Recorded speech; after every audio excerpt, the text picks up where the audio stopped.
Honorable members, prayers.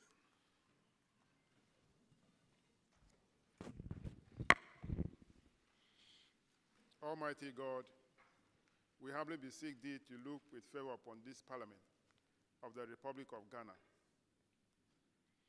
Grant that it may perform its high duty as in their sight. Give divine guidance to the President of the Republic, endow members of Parliament and ministers of state with discernment and vision, integrity and courage, that through the labors of government, this land and people may be well and truly served, and their good purposes for the common human life be realized in our midst. O God, grant us a vision of our country, fair as it might be, a country of righteousness, where none shall wrong his neighbor, a country of plenty, where evil and poverty shall be done away with, a country of brotherhood, where all success shall be founded on service, and honor shall be given to the deserving, a country of peace, where government shall rest on the will of the people and the love for the common good. Bless the efforts of those who struggle to make this vision a living reality. Inspire and strengthen our people, that they may give time, thought, and sacrifice to speed the day of the coming beauty of Ghana and Africa. Amen.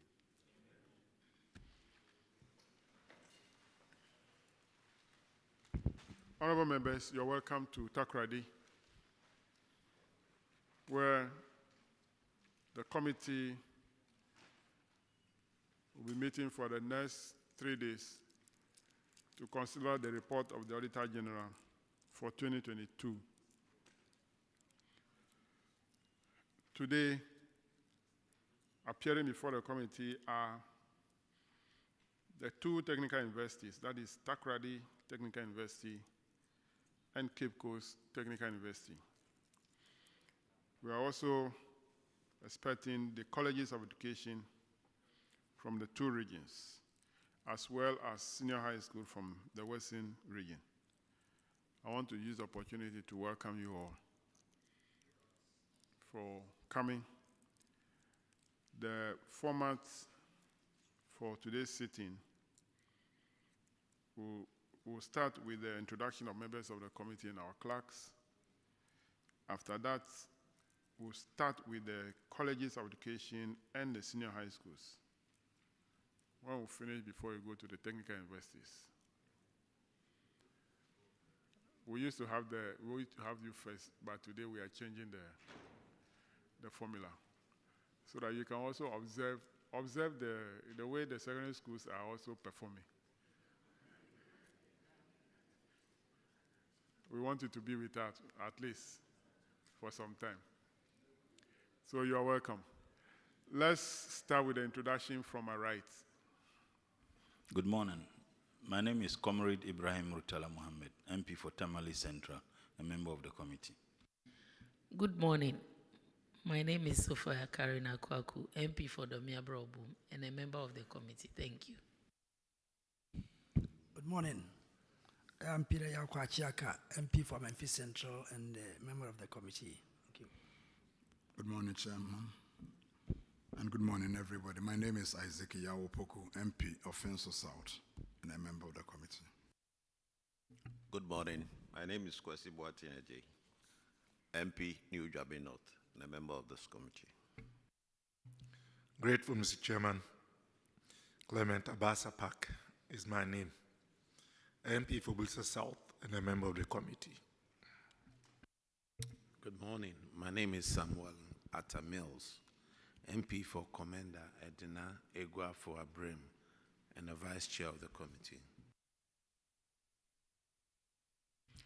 Good morning. My name is James Kluche Avaji, MP for Katunop, and the Chair of the committee. Good morning. My name is Kofi Ochre Ajikum, MP for Fantia Kwasaf, and the ranking member of the committee. Good morning. Samson Tangombo Chagia, MP Navrongo Central, a member of the committee. Chairman, may you live long. Good morning. My name is Samuel Nate George, Member of Parliament for Ningo Pram Pram, and a member of the committee.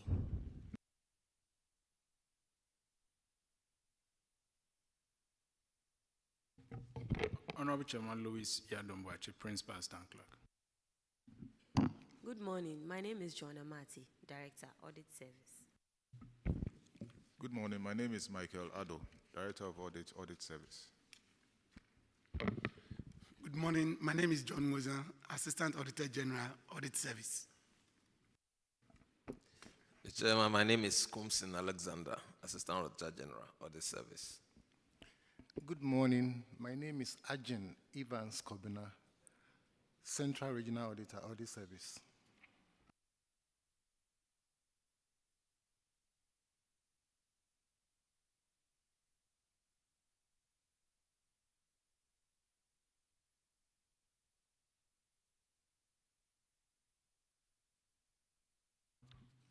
Thank you very much. Shall we have the following schools to take the oath?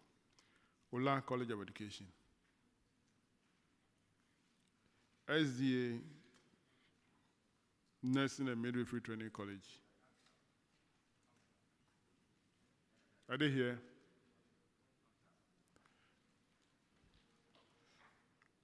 Holy Child College of Education. Holy Child.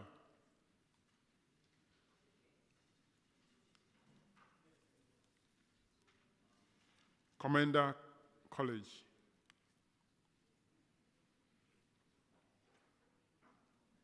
Commander College of Education. Benu Senior High Technical School. Benu. They came to register and they left the hall? Okay. They'll be here for the whole day. Kindly swear the 3 schools in.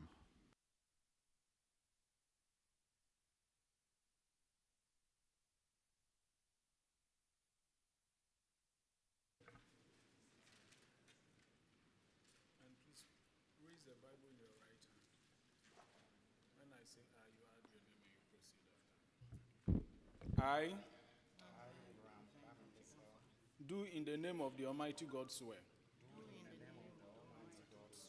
that the evidence I shall give before this committee touching the matter in issue shall be the truth, the whole truth, and nothing but the truth. So help me God. We'll start with Ola College of Education.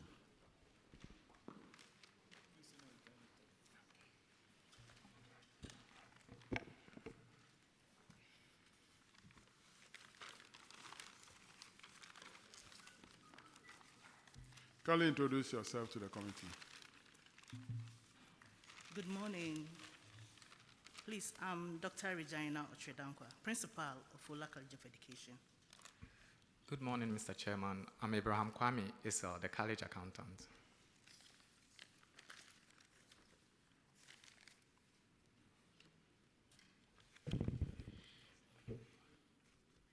Thank you very much for coming.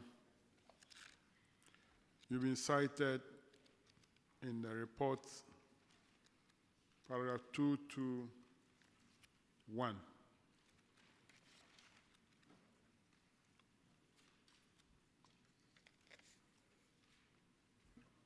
And the infraction is proceeds from sale or admission forms not recovered. And Ola College of Education, you sold 300 forms at 200 cedis each. Total amount 60,000. The auditors are recommending to the principal of the college to pursue the recovery of the proceeds from Prinkoff Secretariat. Have you recovered the money from them?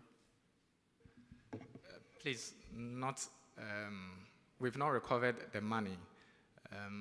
The fact is that around 2022, the principals attended a workshop in Scotland, and we got a letter from GTEC that Prinkoff should sponsor that trip, that training trip, and that no college should pay anything to the principals. So Ola College, because of that, we decided not to pay anything, including per diem. And so when this was cited and we contacted Prinkov, they informed us that because of the fact that GTech asked them to sponsor the trip, the funds that were supposed to go to the college, that is Ola College, was used for that on behalf of our principal.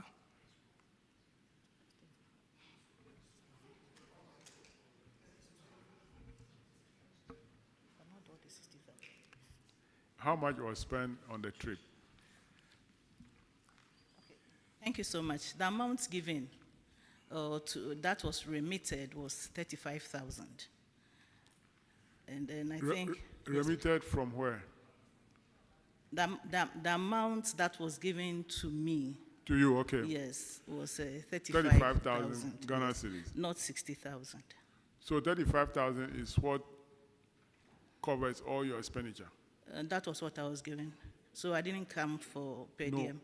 No, you are given, did you buy ticket from that? No, it was done. I mean, Prinkov did it.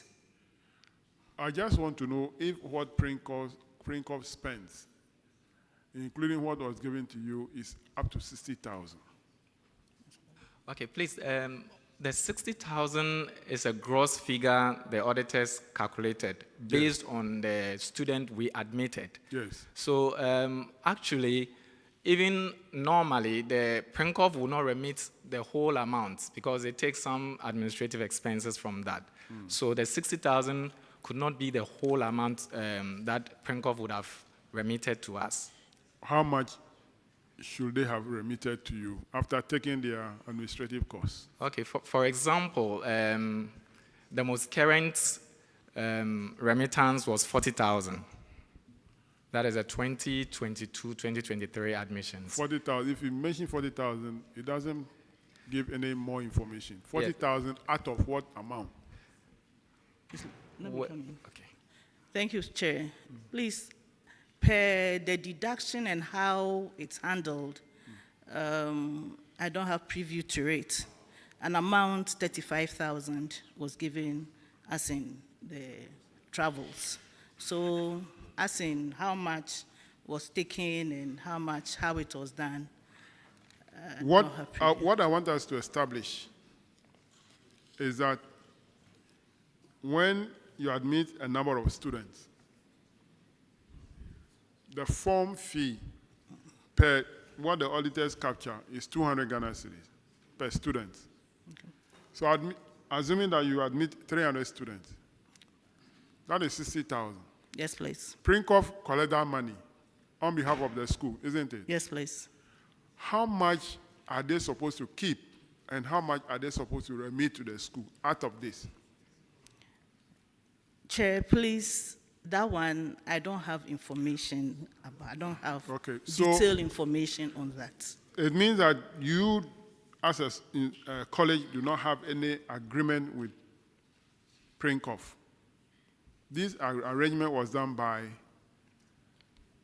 GTech on behalf of the school. Is that the case? No, please. Prinkov does it. And I know that there are other organizations, maybe financial organizations or ICT groups that they work with. So I don't know how much is given to them, so I don't know how much the sharing is done. So there are other teams that come together to work on it. Okay. So who asked the Prinkov to be doing this job on behalf of the college? Chair, sir, please, when I came in, I've not, well, I know Prinkov have been doing it, but as in who gave them that authority or that power to do it, I don't have much information. The Prinkov is not an association of the principals. Principals. Yes, please. So you're also a member of that association? Yes, please. And you don't have any information on how this transaction is conducted? Yes, what I don't have is how the calculation is being done. So if you admit 1,000 students, you actually don't know how much will come to you until money come to you. If Yes, they give you please. 10 cities, that so be it. You don't have any question to ask? What I know is that some institutions, for instance, let me use Ola. I may have more people applying for Ola. Okay. And there may be another institution that maybe some people, they didn't have much or they didn't have more. So I don't know whether it is done across board, because yes, the same amount of money is given to everybody. So how they go around paying those who are involved, those who are at the background working for the students to do the online admissions and all that, I know they have people helping them to work.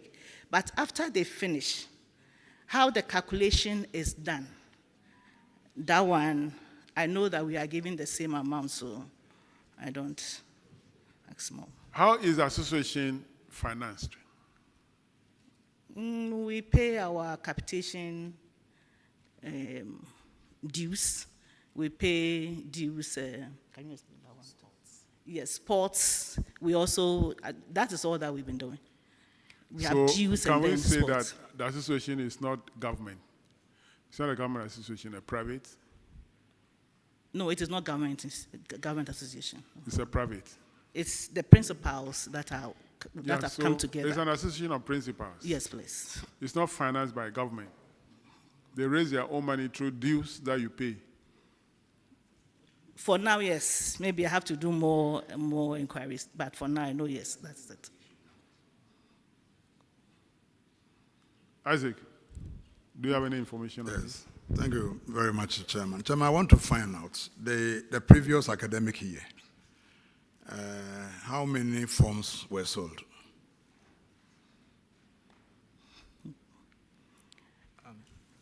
Please, we wouldn't be able to tell aside Prinkov. Prinkov does the whole process of the admission. It's not done by the colleges. That would be surprising. The previous year, you don't know the number of forms or how many students were admitted. Let me put it that way. 300. The previous year? Yes. Yeah, how much was realized in terms of money? The previous year was 60,000. And how much came to the... Yes, the 60,000 is what came to us. You sold 300 forms?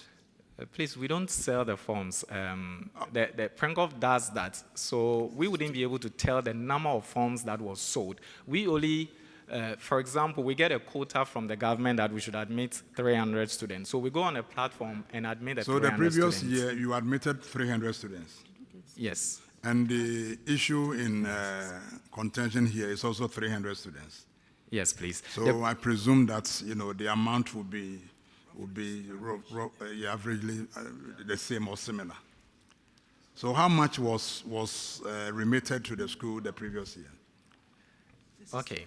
The previous year, if I understand you clearly, Mr. Chairman, 2020-2021 was 419 students that were admitted. 419 students. It was the 2021-2022 that we admitted 300. So the previous year that you are asking, Mr. Chairman, we got 60,000 cedis from Prinkov. So 419. 419, yes, please. You got 60,000. 60,000, yes. So please. 300. Can't you use that, as a way of calculation to have an idea how much was expected to be remitted to you? Mr. Chairman, with the colleges, it will be very difficult. I don't know the sharing ratios. I don't know how much they pay to their administrative workers and all that. So from my point, it will be very difficult for me to know.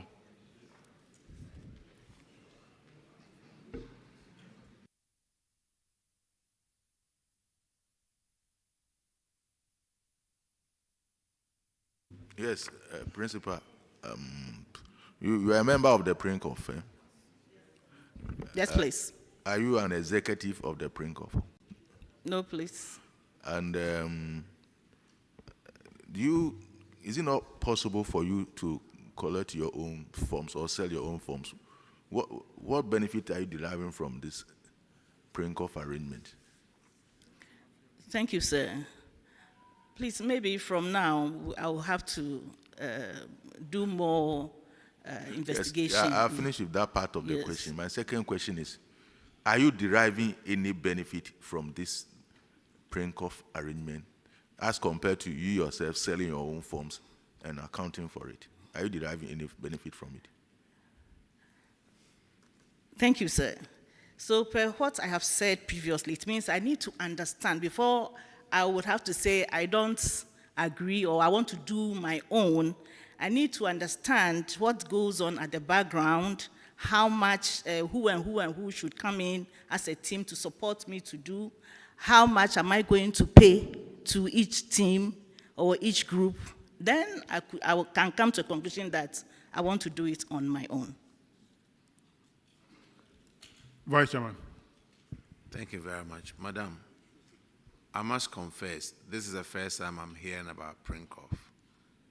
But it sounds like an organized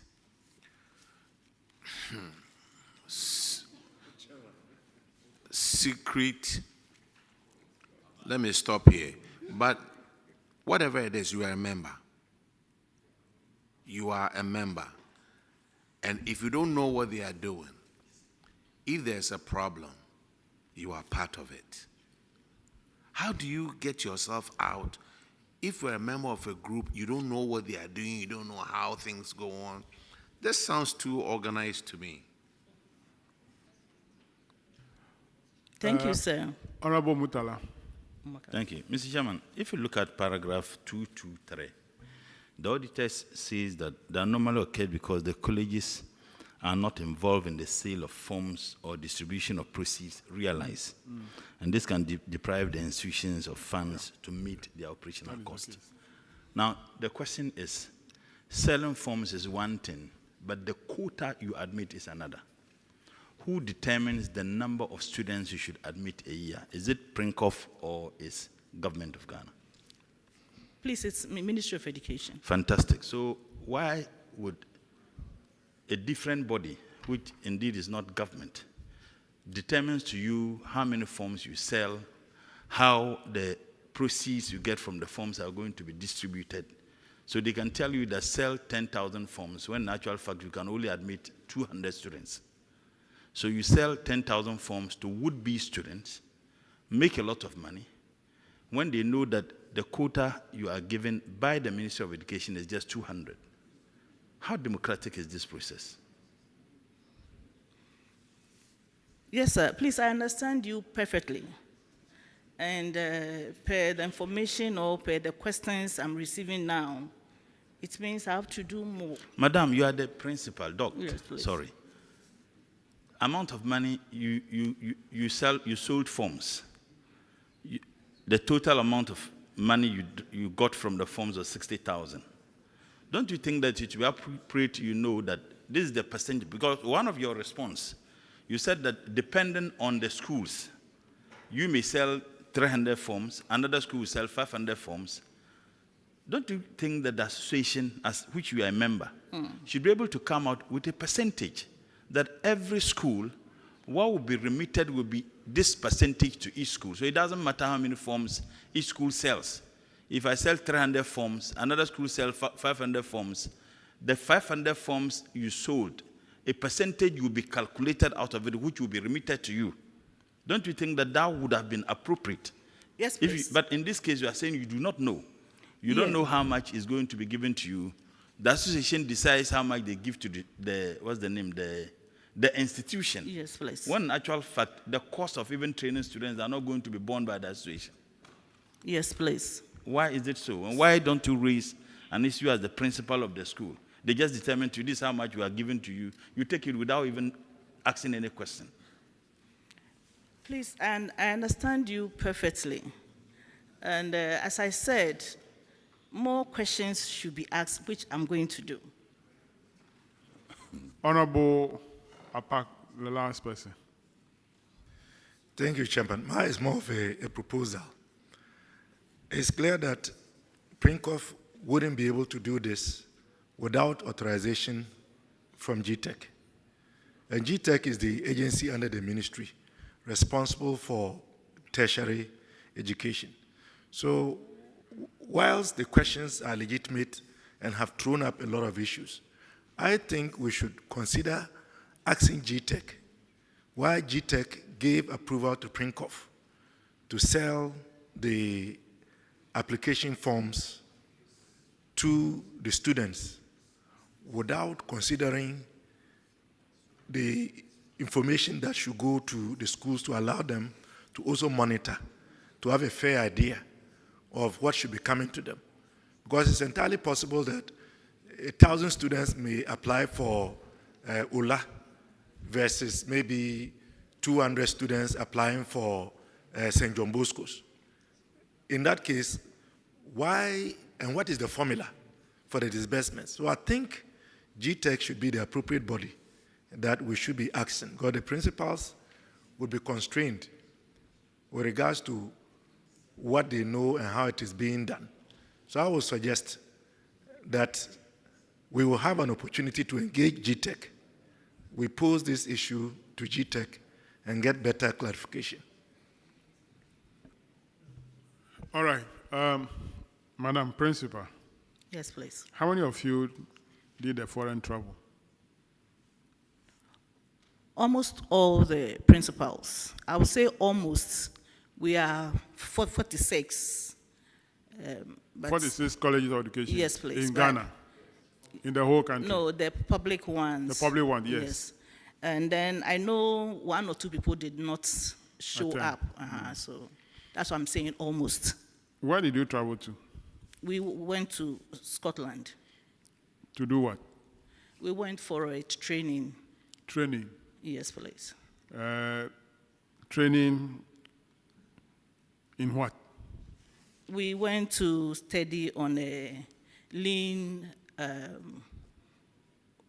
processes, how to organize our institutions, make sure that we don't spend too much time on procedures where if we, for instance, we need to process something, the processes that goes through is so long, so cumbersome, and it also affects productivity. Okay. Yes. Did you budget for that in your 2022 year budget, that you'll be taking your IGF, part of your IGF for a training of this nature? Did you budget for it?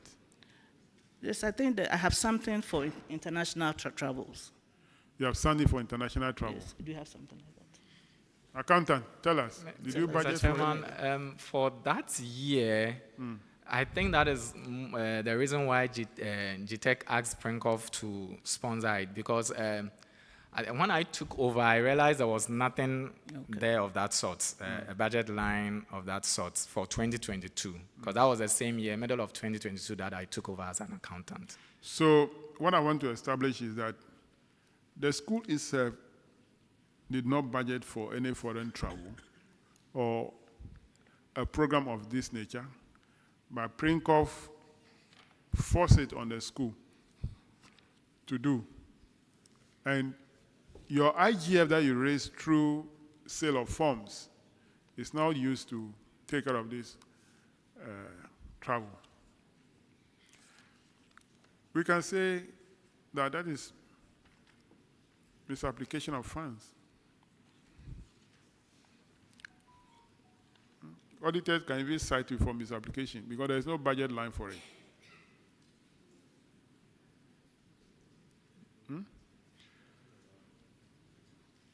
Some of the schools that went might not even need that course.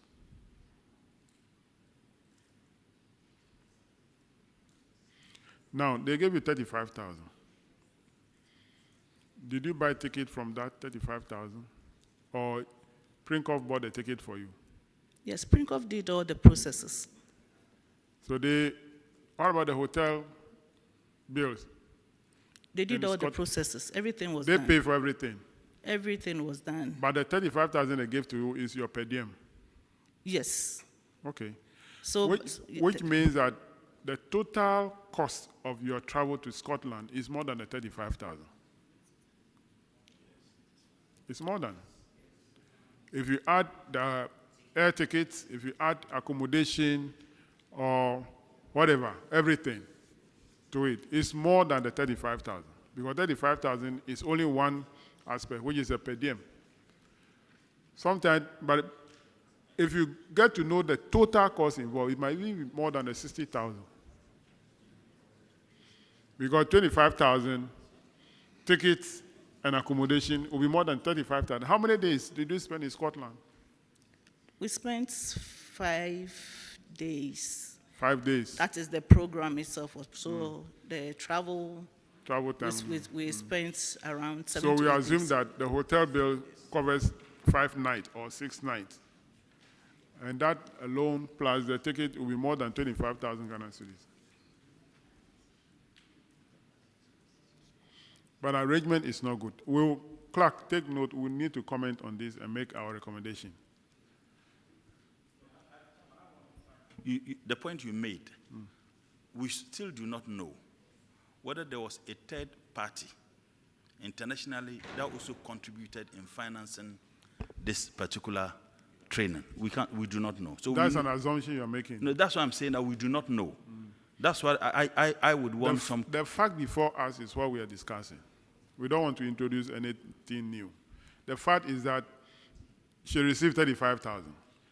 Prinkoff paid for hotel and ticket and things. That is what we know. Okay? Yes, madam. Yes, sir. Please, we stayed in an institution, so it wasn't a hotel per se. There was an institution, and so we used their rooms. Their room? Yes, you don't know how much they pay for it? Please, all that I have to do further checks. The whole arrangement is not the best. Yes, please. So that is what we are going to comment and Yes, make our please. recommendation. Let's move to the next item. Paragraph 225. Honorable Sam George. Thank you very much, Chairman. Ola College of Education, 6 of your staff failed to pay rent, totaling 2,511 Ghana cedis, and 7 of them took advances which they have not paid, totaling 10,300 Ghana cedis. What happened with the staff payments, rent payments, and then the unpaid advances? Mr. Chairman, please, all has been recovered. They've gone ahead and paid those amounts to the college. When I saw this infraction, I was interested to ask something. 6 staff owing 2,500. If I did rough mathematics, that's just about 410, 420 Ghana cedis per staff. What period is this rent unpaid for? Is it 1 month? Is it 3 months, 6 months? Mr. Chairman, they had paid some, so these were balances on their account as at the end of the period. What is the average rent you charge your staff for a month in your accommodation? Mr. Chairman, depending on the type of accommodation, it ranges from, as at now, it ranges from 100 to 175 Ghana cedis per month. 175 Ghana cedis a month is for how many bedrooms? 3 bedrooms, please.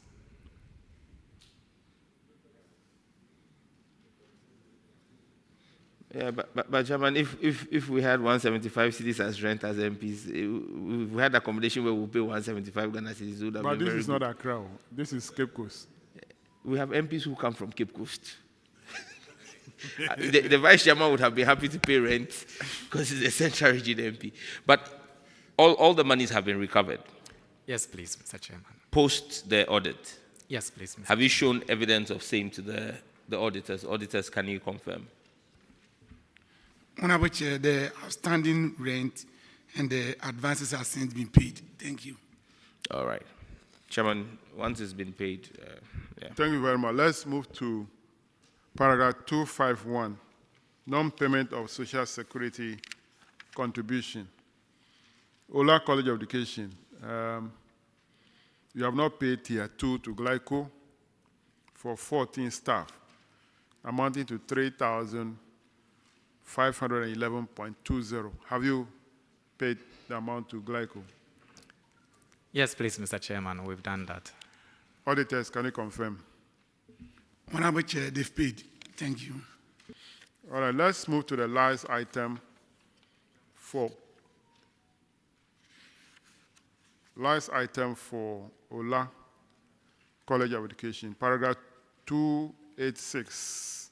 Withholding tax not deducted stroke remitted. For Ola College, you have not deducted 36,466.66. You are requested to deduct the money and pay to GRA. Have you done that? Mr. Chairman, please, this figure relates to book subsidy and research allowance that was paid to lecturers and then senior staff. Okay. Yes, our, what I know, or the precedent has been that taxes are not deducted from book subsidy and research allowance. So because of this site, I had to write to controller for clarification. Okay. But as at now, please, I have not received their response. You say, what do you know? What document evidence do you have? Yeah, I don't have the document on hand. I actually contacted colleagues because this was the practice before I took over. So I contacted colleagues in other universities, and I was told taxes are not deducted. However, I know there is a document on that, but as at now, I have not laid my hands on it. I'm still trying to get the documents on that. That is why I wrote to the Controller and Accountant General Department.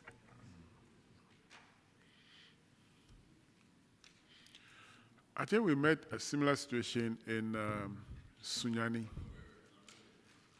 where the issue about whether they should tax honorarium. What is the name of this payment? Research and what? The first one is book subsidy. Book subsidy. Yes, and research allowance. So there are 2 items. One is book subsidy, and the other is research allowance. But for any allowance, the allowance should be to be taxed. That one, you can't do anything about it. If you are given a specific exemption, then you need to produce evidence that or have been exempted from paying tax on the research allowance. For the other one, the book subsidy. The book subsidy, that one, I'm not sure of that. But I think once it's a subsidy, there shouldn't be any tax on it. So you need to segregate the research allowance from the total so that we know how much tax that will be done or will be paid. Not on the entire 36,000. It means that a portion of this must be paid as tax to government. Okay, Mr. Chairman, I would do that. And I would also find out if there is a document, maybe there is an arrangement between the universities and the government or that sort. So. But you rather look for that document from GTech. Yes, please. Controller may not give it that information. If there's that exemption, it will be with GTech. Yes, please, Mr. Chairman. I'll do that. Yes. Chairman, mine is just an observation in the eyes of some of the issues that came up on the matter of forms that prospective students would have to pay.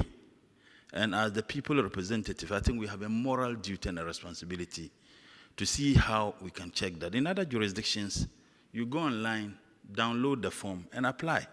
If you don't get admission, the only cost perhaps you would incur will be the cost for downloading. But in our part of the world, students are made to buy hard copies. The schools can sell thousands of forms when they know they don't have vacancy. Chairman, let me learn. It's not online, but they still pay. They still pay. Even online, you still pay. You have to go to bank. I think it's absolutely exploitative.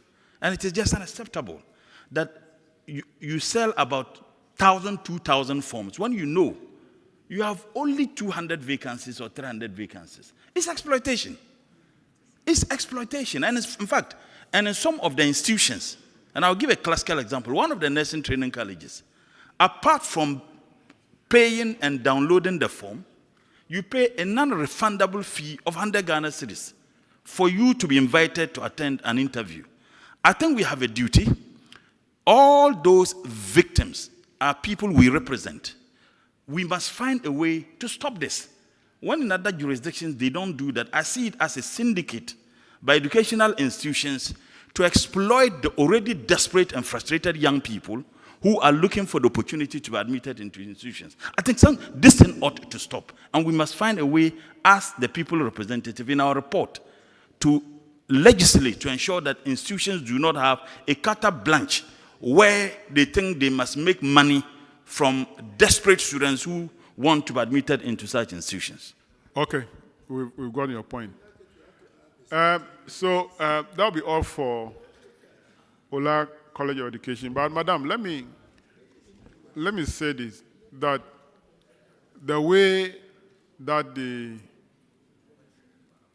money was used, especially for 2021-2022 academic year, it doesn't give good justification for the student to continue to pay for admission. So the whole year's admission, the sale of admission form, was used to sponsor the principal to Scotland and back. It doesn't give good justification.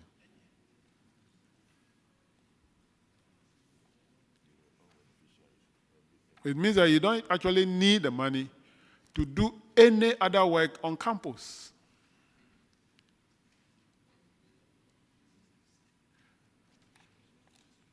That is my observation. But the decision wasn't taken by you. It was taken by GTEC or Prinkov. Prinkov. All right. That'll be all for you. We'll make our recommendation. You are discharged. Thank you, sir. Let's have Ola College, Holy Child College of Education.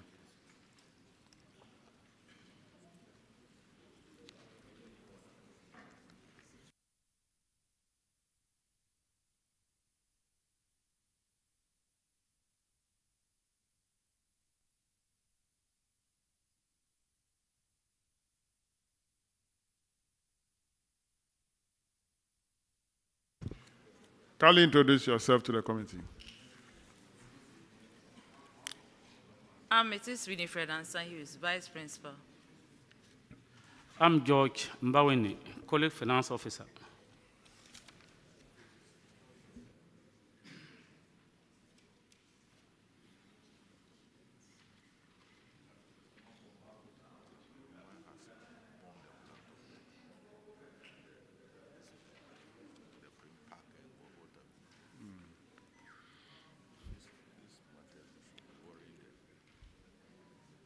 All right, paragraph 605.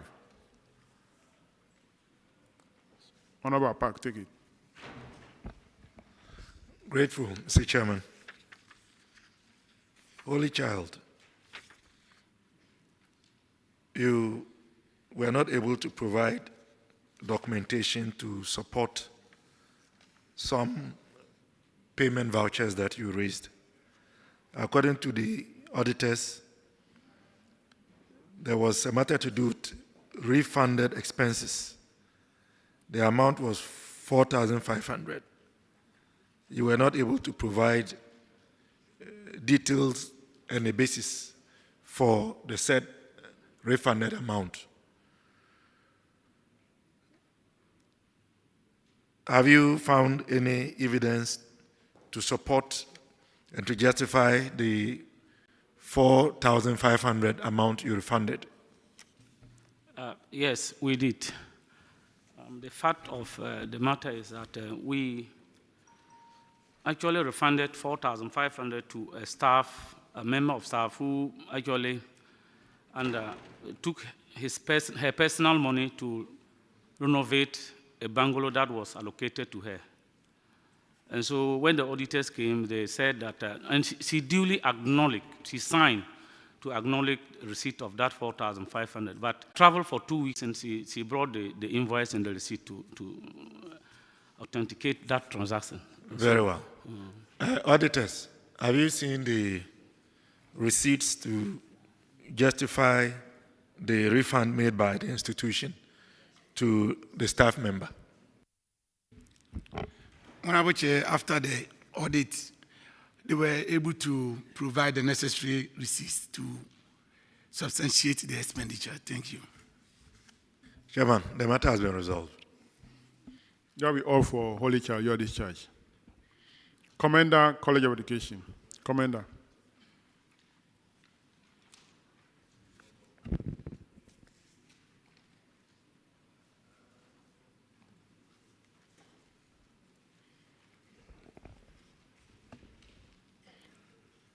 Kindly introduce yourselves to the committee. Please, I'm Reverend Professor Kwesi Wilson, Principal. Please, I'm Georgina Mensah, Acting Finance. Thank you for coming. You have a number of issues. The first one, paragraph 240, Honorable Adumako Kisi will take it. Thank you, Chairman. This has to do with off-campus allowance paid to staff on campus. And the amount involved is 79,371 Ghana cedis. Per the understanding here, this was allowance strictly for people who were off campus, but it so happened that we paid to people who were on campus. Can we have clarification? Thank you, Mr. Chairman. Yes, that is the case. It was after their negotiation or condition of service that it was paid to them. So when auditors raise it, we have written to GTEC for clarification so that if we have to, they have to refund, they have to. There was a confusion. They gave a kilometric 0 to 10 kilometers, and so that's where the problem came from. But as I said, we've written to, and we've written a reminder to JTEC so that we know what to do. Thank you. By what you're saying, that means you are still holding on to your grounds. I'm saying that there was a confusion initially that brought about the payment. Now, we need to deduct from them, but you need a legal or proper way. If JTEC says that they have to refer, then they understand that they have to. So what is the confusion? Which confusion? 0. The 0 to 10. We calculated that 0 means from campus. From campus. Okay. But the question is that these teachers, are they on campus? Yes, please. The 0 start from the campus entrance to wherever the person is. If the person is on campus, it's not covered. So I'm now getting the education, sir. Yes. Or you mean that, where are you counting? Is it from the administration block to the person's residence? That was where the confusion, I must confess. Thank you. If the person lived outside campus, let's assume that this is a campus, this is a parcel of land where the school is situated. Anybody who lives outside campus, within 10 kilometers, attract that amount of petrol. But once the person is on campus, the administration block can be here, and the person can live at a corner here. He's still on campus. So they must pay the money. You don't need clarification from GTEC. It is clear. There is no confusion.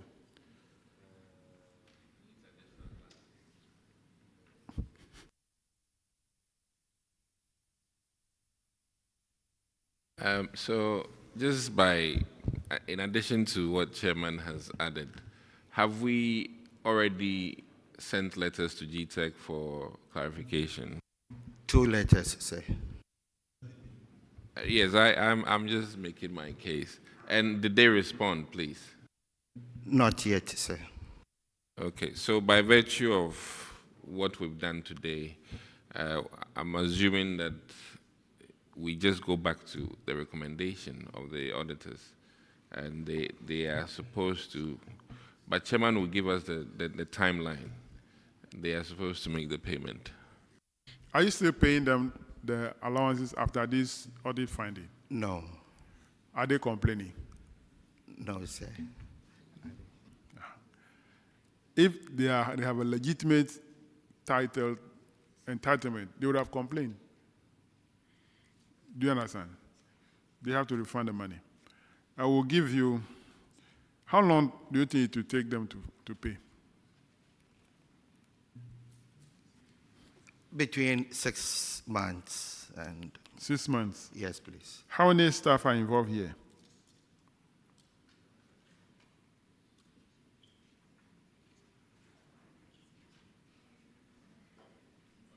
We are about over 20. Over 20. So let me assume 35, sir. 35.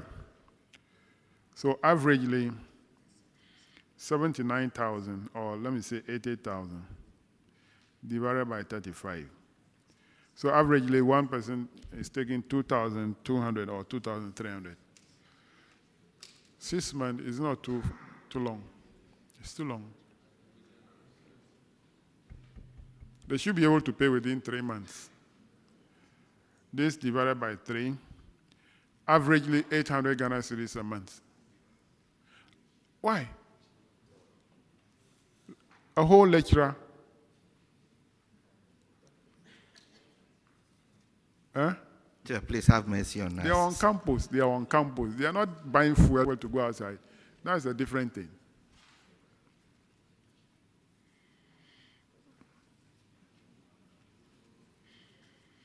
Okay, they should do a 500 average, 500 Ghana cedis a month. Thank you, sir. Auditor, kindly take note. Let's go to the next item, paragraph 245. Overpayment of salary. So for Comboni College of Education, you pay some 5 people. You overpay them, actually. And the total amount involved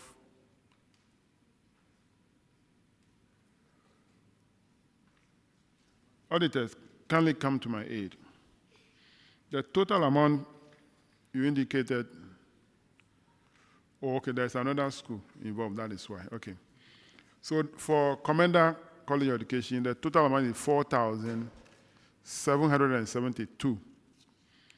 The recommendation is to get them refund the money. Have they done that? Chair, please, they have done that. Okay. Auditors, can you confirm? Honorable Chair, Controller has deducted the money. Thank you. Okay. The next one, paragraph 255, Honorable Sophia. Thank you, Chairman. 255 has to do with failure to serve bond after study leave. This has to do with one Mr. Joseph Enu, who went out of the country to South Africa to study. And he took an amount of 99,295.77. However, auditors realized that he did not come back to the college to serve his bond after completion and did not redeem his bond in cash. What is the state of this situation, and where is Mr. Joseph Enu? Thank you, Chair. Chair, Dr. Justice Enu was given a 3-year study leave, tenable as South Africa, and it's a split site PhD, meaning he will do some in Ghana and some in South Africa. 2019, when I got there, he was already on the program. So 2019, he sought permission to go for the program, the last leg. And there, the outbreak of COVID. So it delayed his return.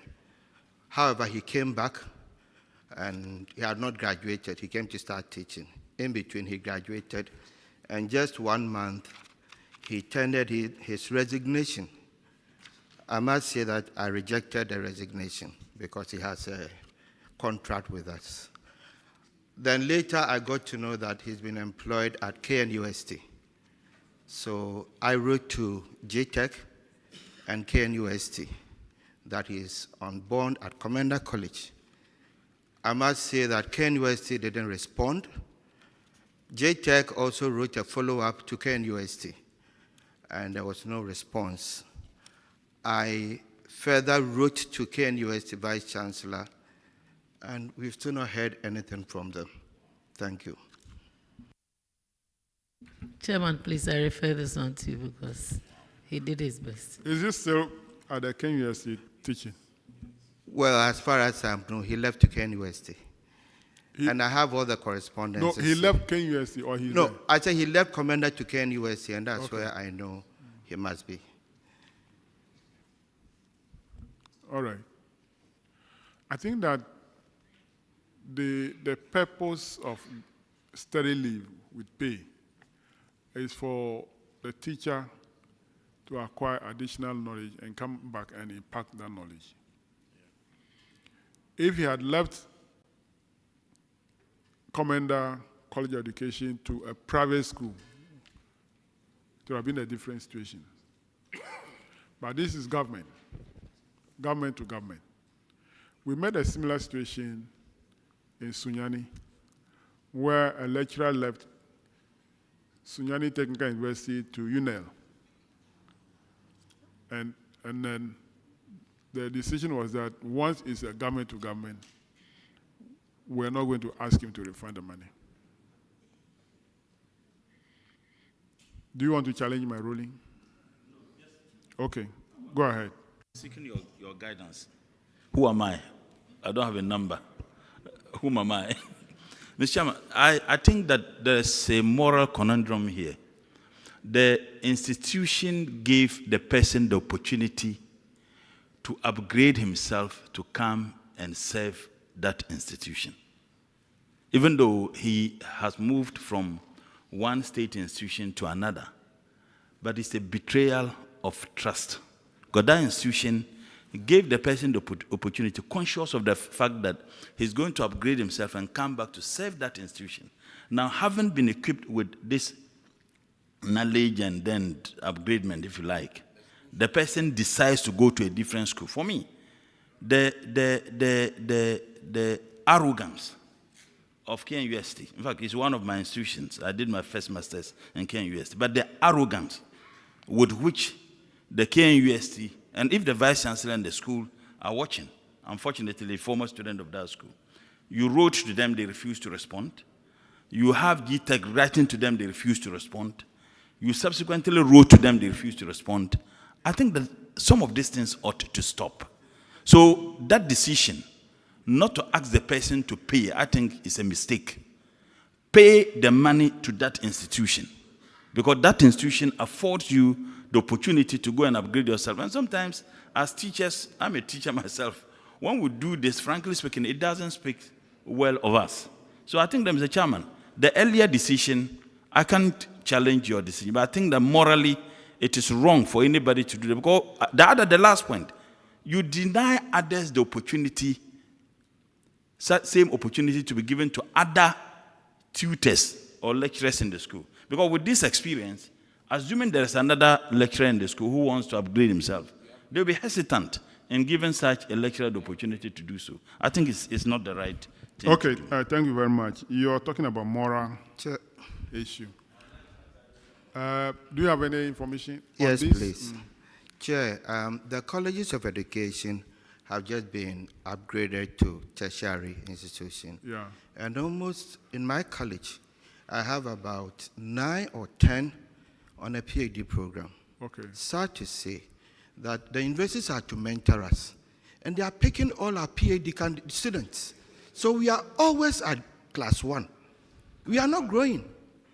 That is a challenge we are having as principals. Is it a condition of service that is better in the Precisely.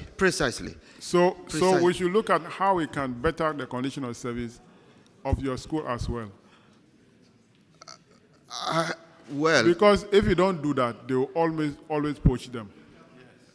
So we would appeal to your committee to help us, because currently I have 3 PhD staff, and what I'm getting that they are moving out.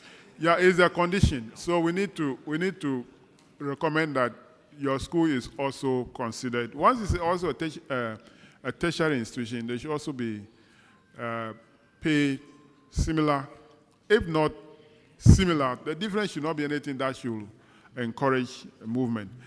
But I want to comment on Honorable Mutala's point. It's about moral. Fine, I agree with you that morally is wrong. Okay? If the college gave the opportunity to them, who pays that teacher? It's from government. From government. It's from government, isn't it? I know. Fine. If the college does not give that opportunity to him, he would have still been in the college, government will still pay him. Now, the college gave that opportunity to him. That is why morally it's wrong for them to move to another place. Compare this with somebody who is given that opportunity and refuse to return to Ghana. We are asking that person to also refund the money. And the man who has come and is gone to another government school and is teaching, we're asking him also to refund the money. What is the encouragement? So morally, I agree with you, but for me, because he's back to the country to serve and impact knowledge, once he's still in government institution, we should not punish him. Yes. Thank you, Chairman. I think we usually assess the financial position of the various universities. We don't lump them together. So sometimes we commend those who do well and those who don't. And here is a situation where they use their own resources to train these lecturers. So if they don't come back, it's a loss to that particular university. So I believe that the beneficiary university should refund the money to this university. Because, as I said, financial positions, you yourself has taught us how to analyze these things. So you talk about ratio and the rest. Honorable, so please. Nobody disputing that fact. Nobody dispute that fact. That is what Honorable Mutala has talked about. Morally it's wrong, and I agree. But I just made a comparison between this guy and those people who have remained there. He has come back to come and impact the knowledge. Is there a comment against me? Chairman, I'm not talking about the morality. Mine is not on moral grounds. Mine is on economic. Chairman, I beg to disagree with you on this one. Just like saying that, well, yes, I know you are the chairman, but let me make my point. I see, just like saying that, well, if somebody still 10,000, he is punished. But this somebody also stole just 2,000. I think in both cases they should be punished. I think in both cases they should be punished because I think even though it's the government that in both cases financed the trip, the fact that it has deprived this university, which we all want to build up and be comparable to the KNUST, it has deprived them of resource which they had hoped to get. We should not encourage others to do that. Okay. So there should be punishment of some sort. That is my view. Thank you. I've listened to all the views. No, your ruling, I want to remember, in Ho, there was someone who left Accra Technical University, joined UPSA. Your instruction was that he should pay the money, except that you are changing the directives now. So he should pay the money. Accra Technical University is a state institution to another institution. You directed that. No, I don't remember.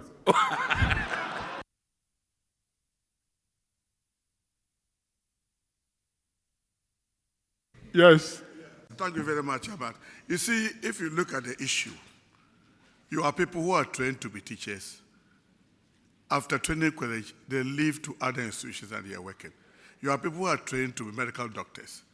Government sponsor them. After medical school, they leave to other institutions and they are working. So if you look at this same thing, government sponsored, you cannot ask for a refund because the money the student for the PhD was sponsored by government, even though he went through another training college. So in this particular case, unless otherwise, you are saying that now there should be a law saying that when you are trained to be a teacher, you should stay there forever. If you are trained to be a medical doctor, you shouldn't become an MP again. That when they agree with you. Otherwise, I think there's nothing we can agree with what Chairman has said. You can't do anything about this case. But I don't know why you people are arguing about this. University is not a university established to train teachers. The colleges of education were established to build the human resource base in the area of teaching. Now, you have been given that support to upgrade yourself to come and impact knowledge to train more teachers. And then you decide that KNUST is a very bigger university. I better move there. So even if we are not asking them to refund the money, we have the capacity as a committee to recommend some punitive measures against those who violate and support given to them by those institutions. But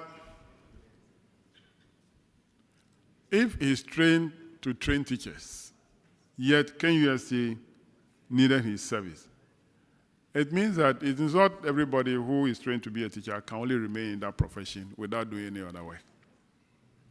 Chairman, if you have a degree, now it doesn't matter which field you have. Then you have defeated your own points. No, I'm saying that if you have a degree, it doesn't matter which field you have the degree.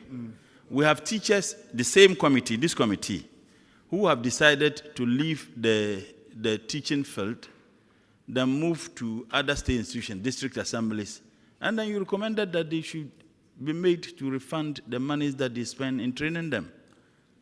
They are all government institutions, from teaching to... I said I can't remember those things. Oh, really? If you can prove them to me, I'll know what to do. I said, just last week. But listen. Why are we doing all this thing? It is morally wrong for you to disagree with your chairman at this moment.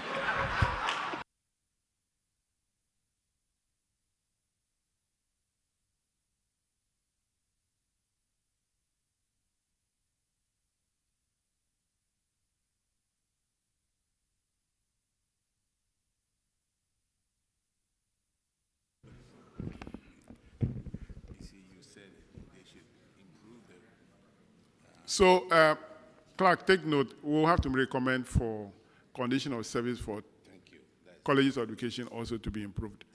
That is a fact.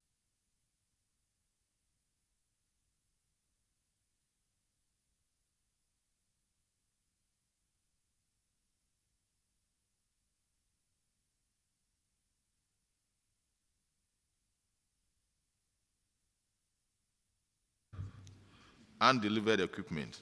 The amount involved is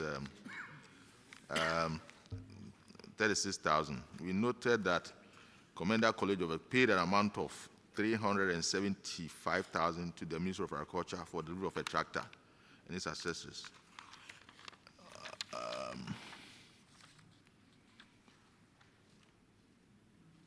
The tractor,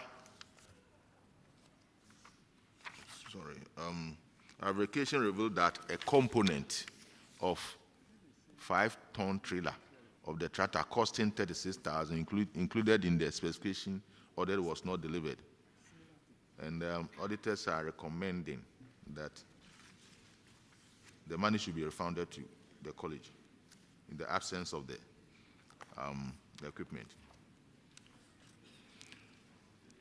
What do you say to that? Mr. Chairman, please, the equipment have been delivered.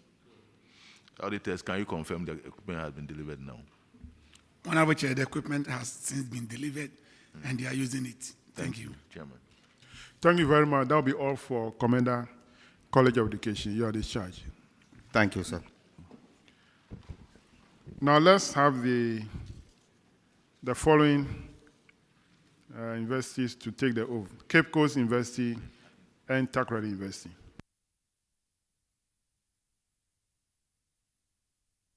Foso College of Education should also join.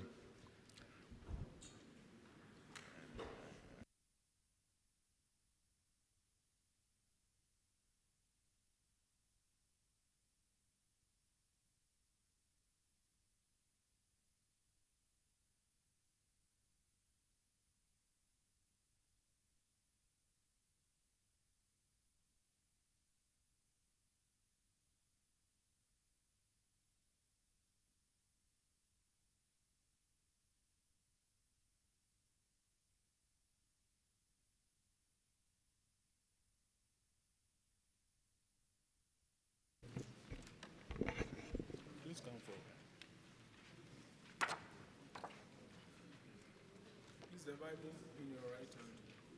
Please, the Bible in your right hand. Kindly raise it. Please say after me. I do in the name of the Almighty God swear. Do in the name of the Almighty God swear. That the evidence I shall give before this committee. That the evidence I shall give before this committee. Touching the matter in issue. Touching the matter in issue. Shall be the truth. Shall be the truth. The whole truth. The whole truth. And nothing but the truth. And nothing but the truth. So help me God. So help me God. Thank you. Thank you very much. Let's start with Foso College of Education.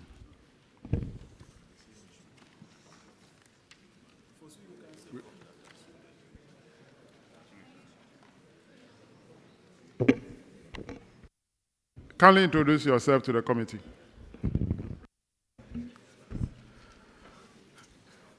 Good morning, Chair. My name is Anthony Barbereyu, Principal.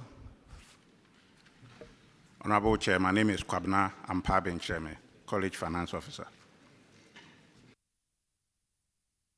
Thank you for coming. You have two issues in the report.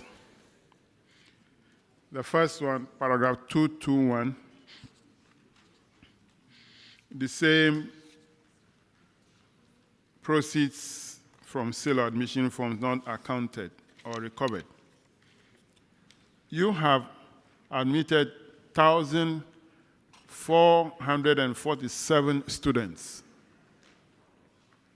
and that the cost of admission form is 200 per student, giving a total of 289,400 Ghana cedis. Have you recovered this money from the Prinkoff? Thank you, Honorable Chair. Please, Prinkoff hasn't made any further disbursement to the colleges on that. Have they made any disbursement at all? Yes. How much? 20,000 cedis. 20,000? Yes, sir. And you have also attended the program in Scotland? Yes, Honorable. Were you also given 35,000? Yes, Honorable. Okay. So 20,000 plus 35,000, that gives you 55,000. And then plus the cost of the ticket and other expenses, which will not be up to this amount.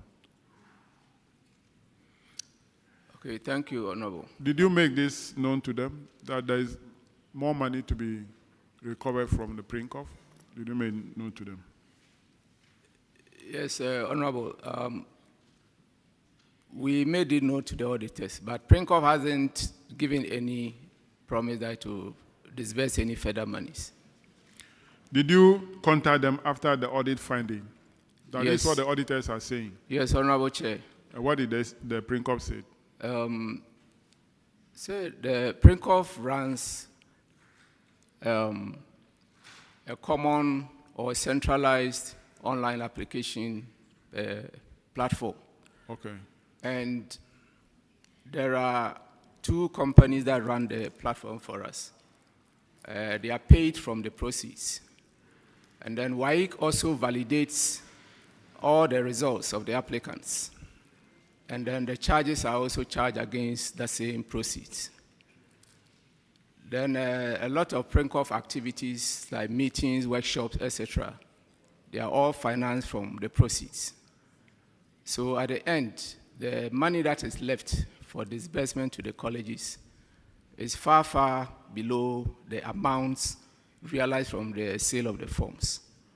So that is the explanation that Prinkoff gave. So on the basis of that, they are not able to release to us the full amount realized from the forms bought by applicants for that particular college. Thank you, Honorable. Are you an executive member of Prinkoff? I am a zonal chairperson, not a core executive. Zonal chairperson, what type of allowances do you take? When we have meetings, our expenses are catered for. Okay. That's all? Yes, my lord.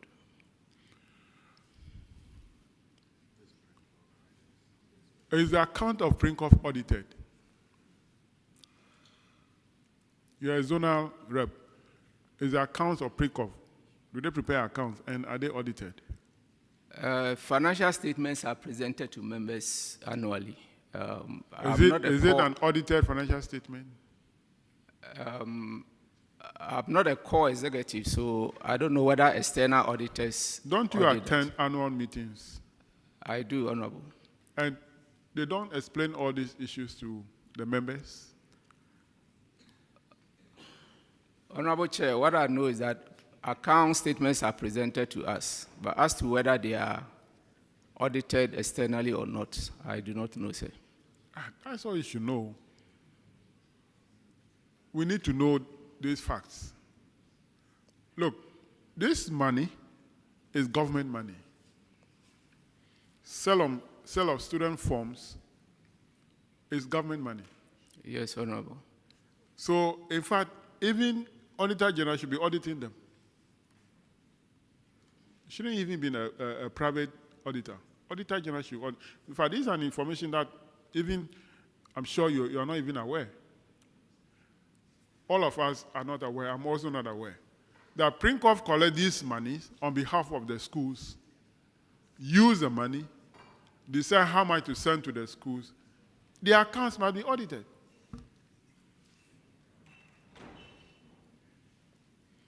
If not, they are just sitting in some comfort zone and doing whatever they want.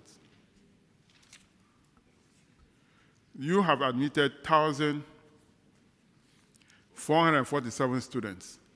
If you are to collect these admission fee forms, the sale of the form by yourself, you raise 289,400 Ghana cedis. That is the money Prinkoff raised. Yes, my lord. And then they spent 35,000 plus 20,000 transferred to the school, making 55. I'm sure that if anything at all, the total amount they spend on you will not be up to 80,000 on the school, including your travel and your per diem. The balance of 200,000 plus is not accounted for. So, clerk, take note. This issue, we might make a strong recommendation for Auditor General to go and look into their books.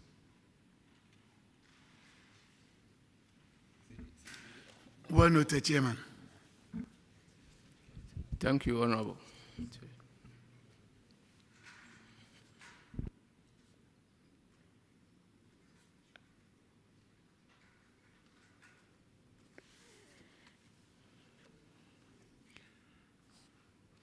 The next one, paragraph 225, Honorable Isaac. Thank you, Chairman. Chairman, paragraph 225 is about unrecovered rent. And Foso College of Education, you have 32 occupants of your bungalow who own rent amounting to 20,071 Ghana cedis, 80 Ghana pesos. The recommendation is to recover the amount. Have they paid? Thank you, Honorable Chair. We have successfully recovered 13,850 Ghana cedis and 80 pesos, leaving a balance of 6,221 Ghana cedis. And we have written to the Controller and Accountant General to deduct at source for us those who still owe. We have about 3 staff who still owe up to 6,221, and all efforts to get the money has been futile. So we have written to the Controller and Accountant General to do the deduction at source, and we believe this will help the college recover the outstanding debt. Thank you. Why didn't you follow the auditor's recommendation?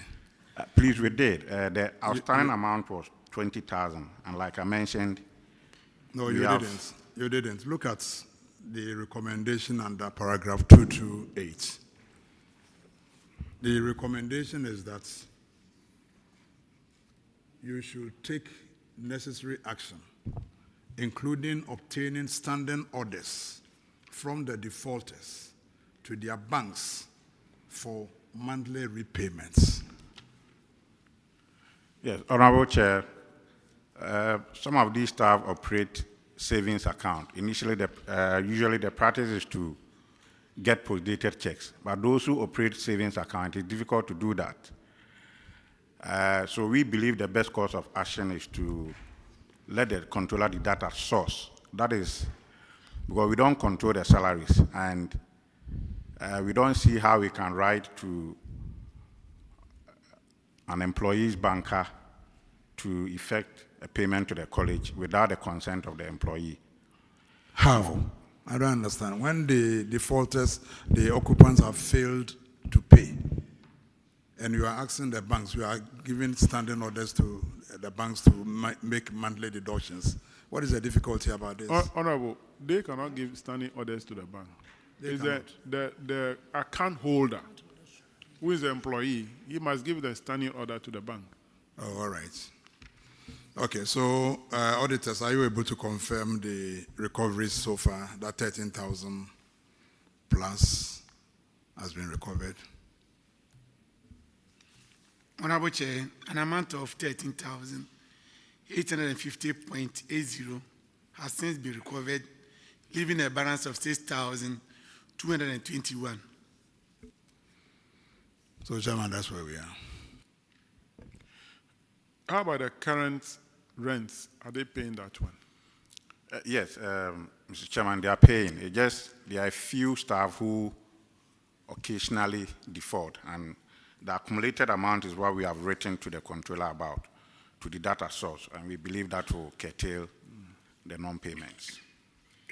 All right, you need to do a follow-up to controller. The letter alone, if you don't follow up, they may not take action. Very so well, do Chairman, follow we'll up do so that. that you can take action and deduct the money for the school. We'll do exactly that, Chairman. That'll be all for you. You are discharged. Thank you very much. Let's have Cape Coast Technical University.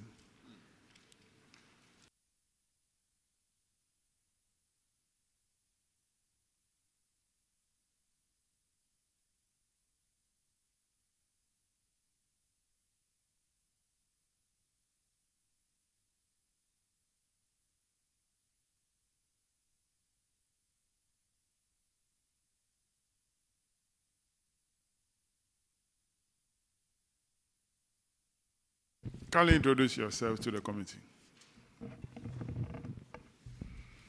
My name is Professor Kwekubuachi, the Vice Chancellor.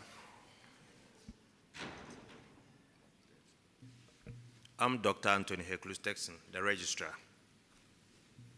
I'm Stephen Ayambila Tianere, the Director of Internal Audit. My name is Kwabno Usu, the Director of Finance. Thank you very much for coming. You have a number of issues in the report. Your financial performance on page 28, that's paragraph 131 of the report to 138. It doesn't look bad, but you dip a little bit from 2021. Your surplus dropped by almost 9%, even though Government subvention increased by 40%. Your internal generator fund increased by only 8.8%. I'm sure that's contributed to the 9% drop in your surplus. And that has also reflected in your current ratio of a drop from 0.6 to 0.59. Your financial position is not strong enough, so you need to work on that.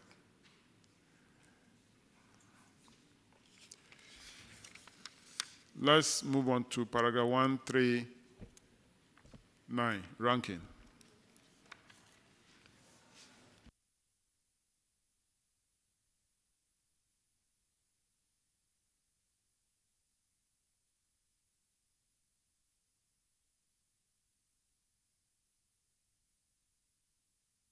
About student indebtedness.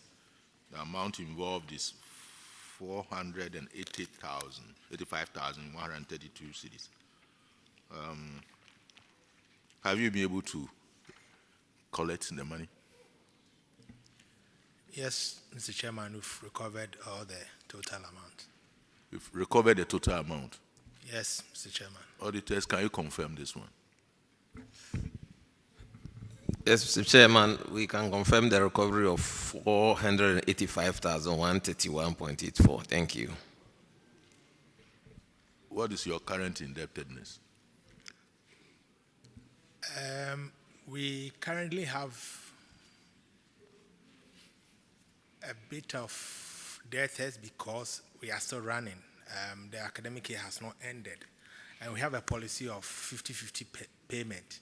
50% in the first semester and 50% in the second semester. So most of the students who cannot pay full, they make part payment in the first semester. And we just ended the first semester about a week ago. So what's your current debt? I will not be able to give it off head. And yes, but then that is why I'm trying to explain what we have around.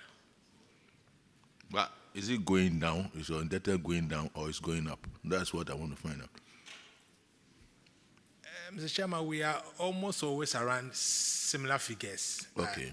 Yes, because some of the students, it's quite difficult. Everything that you do, you can see that they really don't. We sometimes bring the SRC intervention, management and all that, but you still see that there are difficulty.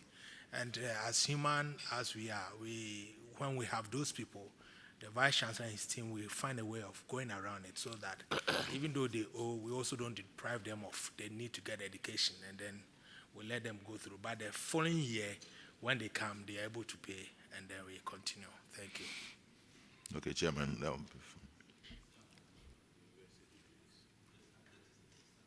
Mine is just to commend them. You remember when we went to, I think, was it in Sinyuani or Tamale? There were cases of where this same policy of 50-50, where students would have to pay 50 at the beginning of the first semester, and by the time they write the second semester exams, there were cases of students to pay. I think that this helps. As members of parliament, we have several cases of where students are denied, and you'd have to call, heads of those institutions to plead for the students to be allowed to write. So I think that is commendable. If other institutions will take a cue to help. Thank you. Paragraph 145, Vice Chairman. Thank you very much, Mr. Chairman. We are talking about unearned salary. In the case of Dr. Theodore Danso Marfo, has that amount been collected?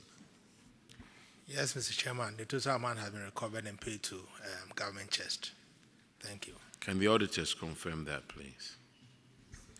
Mr. Chairman, I can confirm that. Thank you. Thank you very much, Mr. Chairman. Recovered. Paragraph 150, Honorable Ajay Boatin. Thank you, Chairman. This has to do with delay in paying for executed contracts. And I think you are aware of two projects which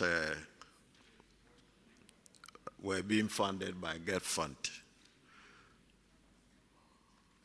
What is the situation now? Are we seeing some progress in those two projects? Mr. Chairman, we're still hoping Gov Fund will pay the contractor soon, but the payment has still not been made.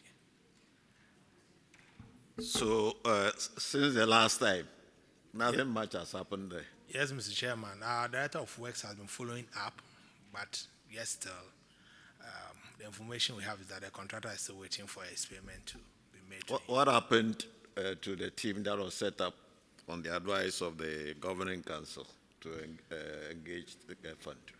So the team went, they met the authorities at Get Fund, but then the information that they gave to them was still that being a tertiary institution, most of our, if the special vote has to be given and all the budget allocation, it still has to come to our regulator, the GTEC. So we should still liaise with GTEC and ensure that maybe the next allocations, they look at it. So those engagement has gone on, and we hope that once funds are released, their payments will be made. Thank you. Chairman, this one also relates to GEF Fund. So I don't know whether you would do the usual prescription.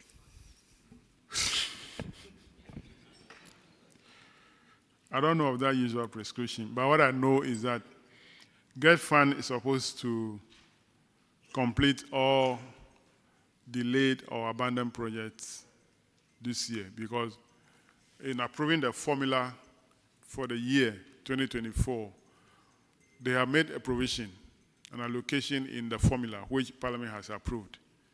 And according to them, they are going to use it to complete all outstanding projects. So we hope that they will come to you, or you should do a follow-up now so that if anything at all, they will know that these projects are outstanding in the university. Thank you.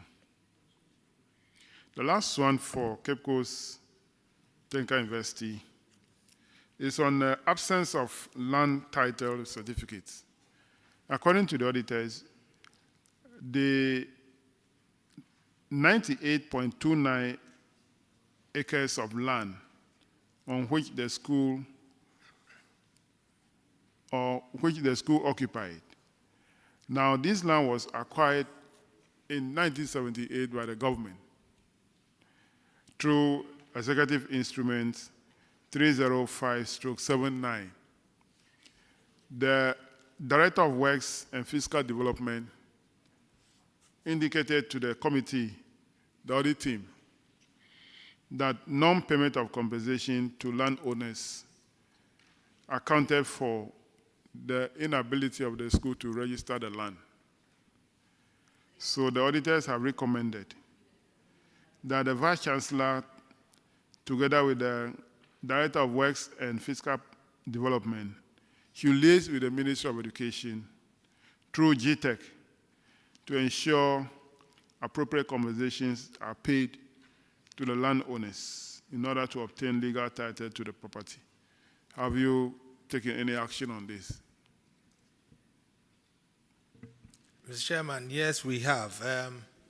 We started initial engagement with our regulator, and then the issue came up that we need the site plan, the full site plan, the complete site plan. So we came back, we engaged surveyors to work on it, get the cadastral plan. That has been done.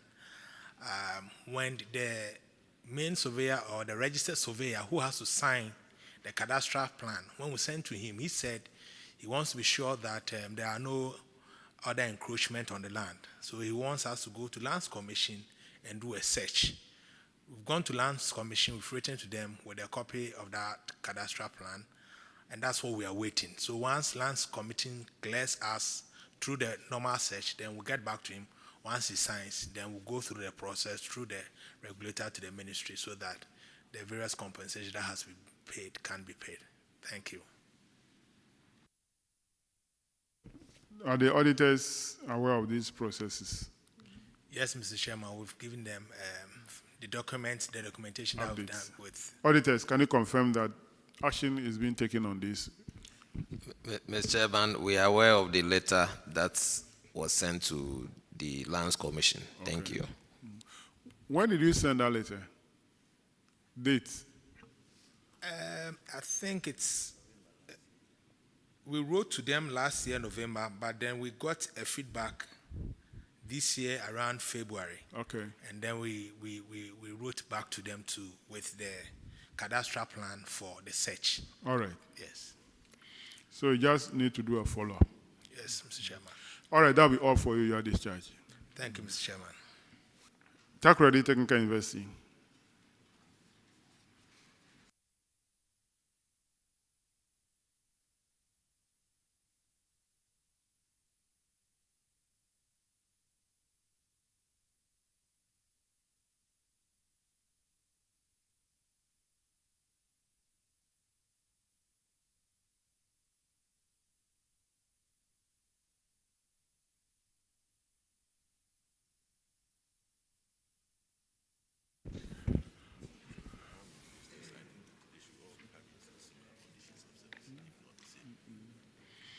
Kindly introduce yourselves to the committee.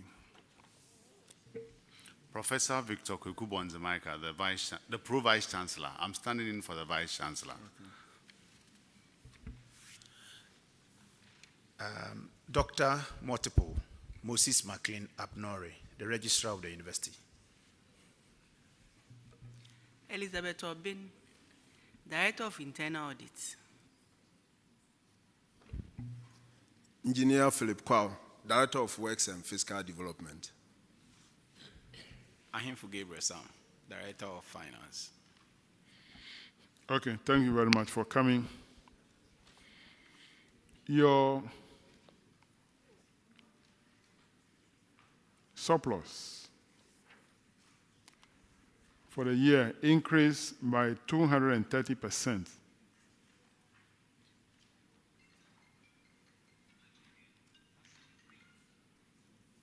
Your government subvention increased by 72%. Is there any reason for that?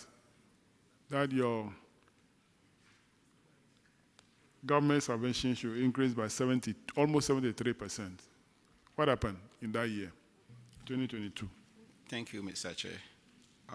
We got some government subvented projects which has been completed. So they were initially in work in progress. So now that it has been completed, we brought it in as donation. And aside that too, the of workers.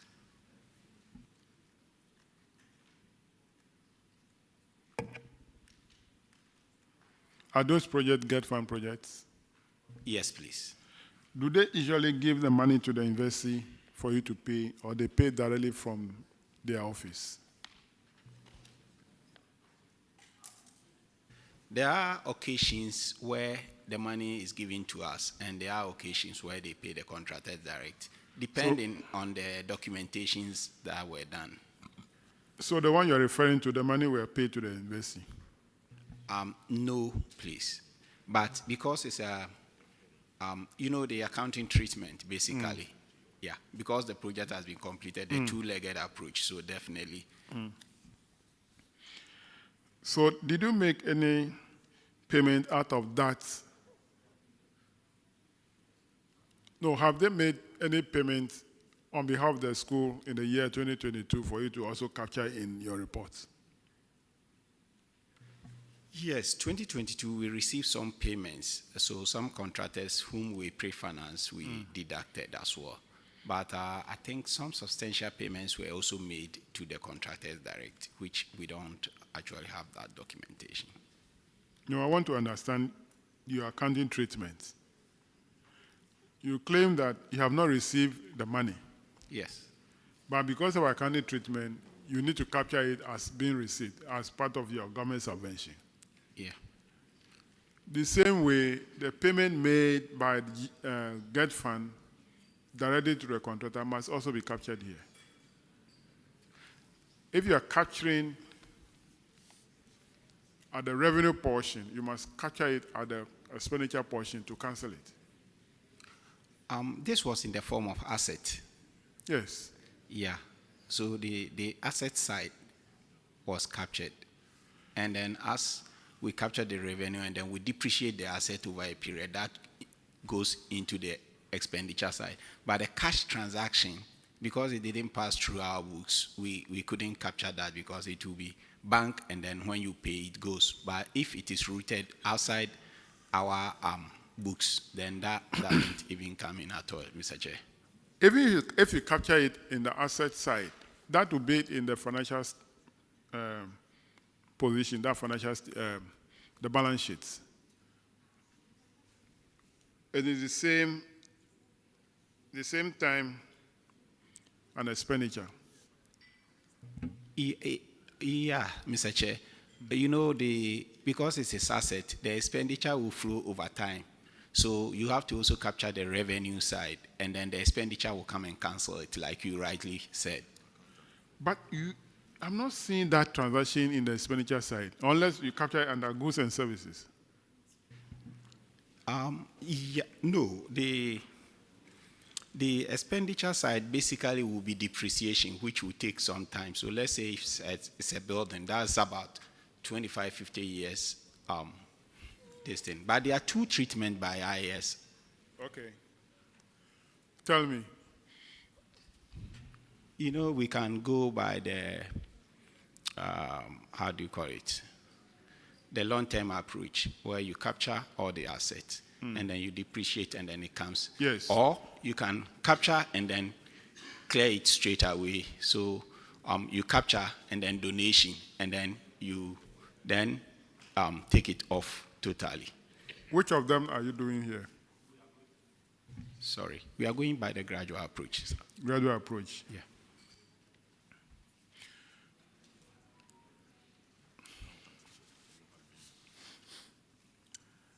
I'm still not convinced, actually. Because if you build, let's assume that you build a classroom block, okay, by Get Fund. The total cost of the classroom block was, let's say, 20 million Ghana cedis. This was paid by Get Fund, but it is for the school. So for you to update your record, you will capture the 20 million as receipts, and then also capture the same 20 million as payment. Okay? Now, if it happened that way, it will now show in your record when you're preparing the financial statement, you capture the 20 million as revenue.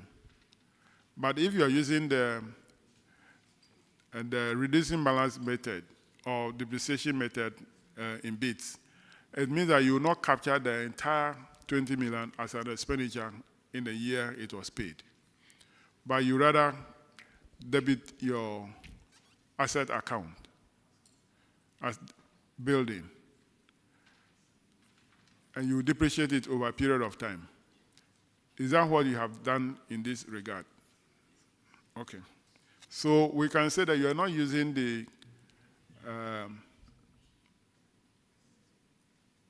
you are using accrual method here, not cash.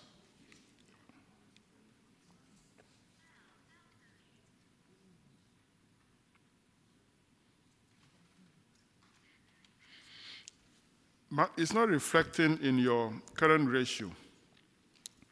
Your current ratio dropped from 25.5 to 4.9. Is there any reason for that? Yes, Honorable Chair. We had to do some payments, if you look at it. I've seen that your current liability increased by 7 million. Yes. What is the reason for that jump from 1 million to 8 million? So if you look at that, Honorable Chair, what happened was basically the contracts that were given at the end of that period, which the suppliers couldn't deliver. But once contract has been given, the liability has arisen, so we captured that. And that is what has accrued at the end of that year. But as we speak, we have cleared almost everything.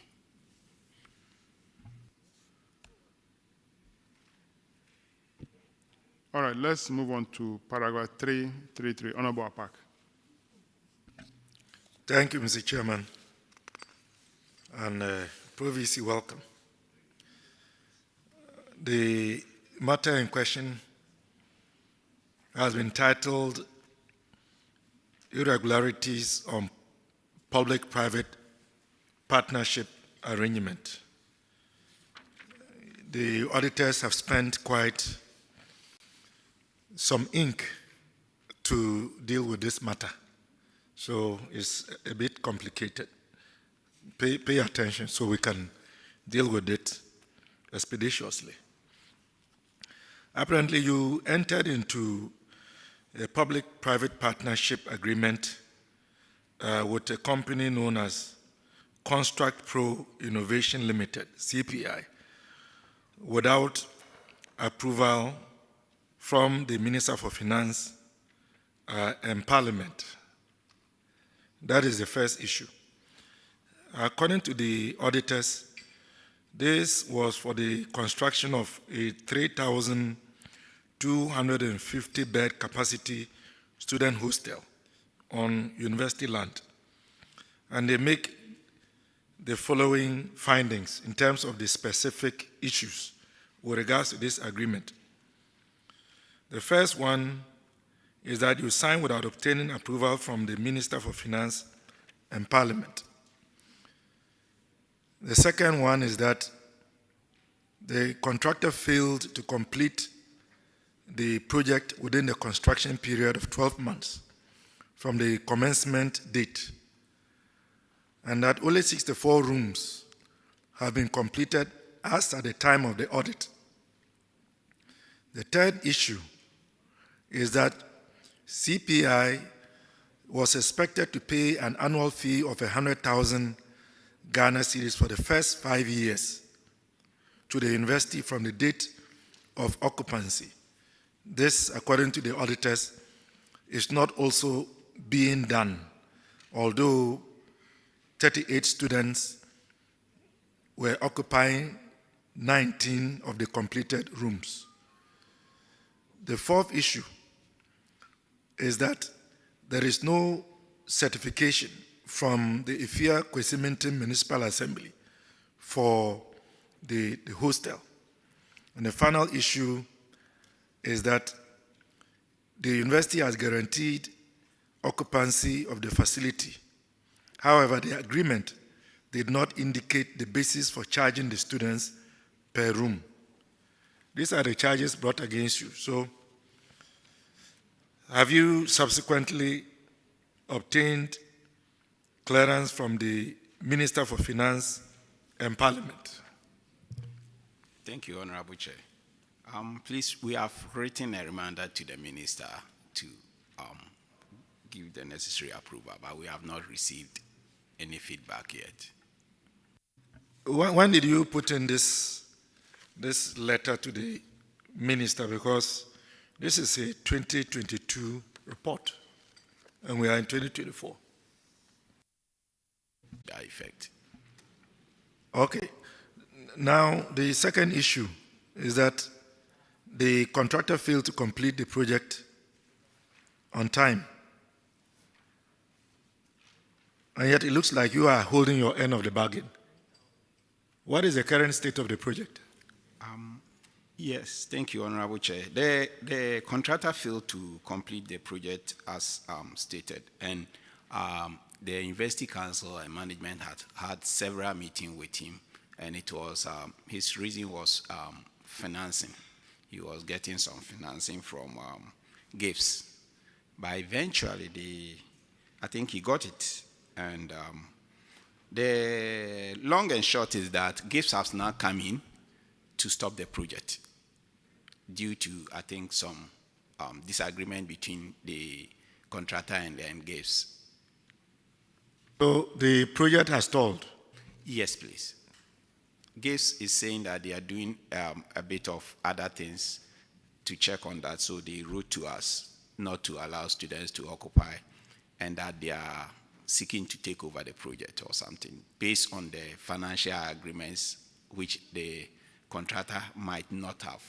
We don't have the details as to What that. is GIPS? Ghana Infrastructure Investment. So they were financing the project? Yes, please. So how did the PPP arrangement come in if GIPS was financing it? How did the contractor come in?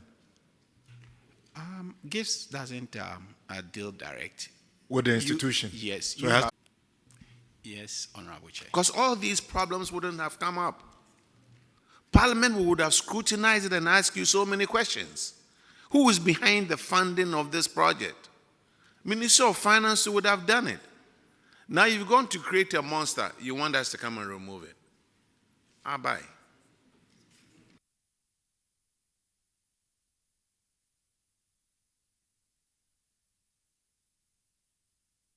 Chairman, the project has stalled, and it looks like there's a disagreement between GIPS and the contractor. The contractor, by name, Construct Pro Innovation Limited. Is that a name? It's a private company. So GIF, which is Ghana Infrastructure Investment Fund, is giving support to a private person to build a hostel? Yes, Honorable Chair. Auditors, by GIF Act, do they have that mandate to support a private sector?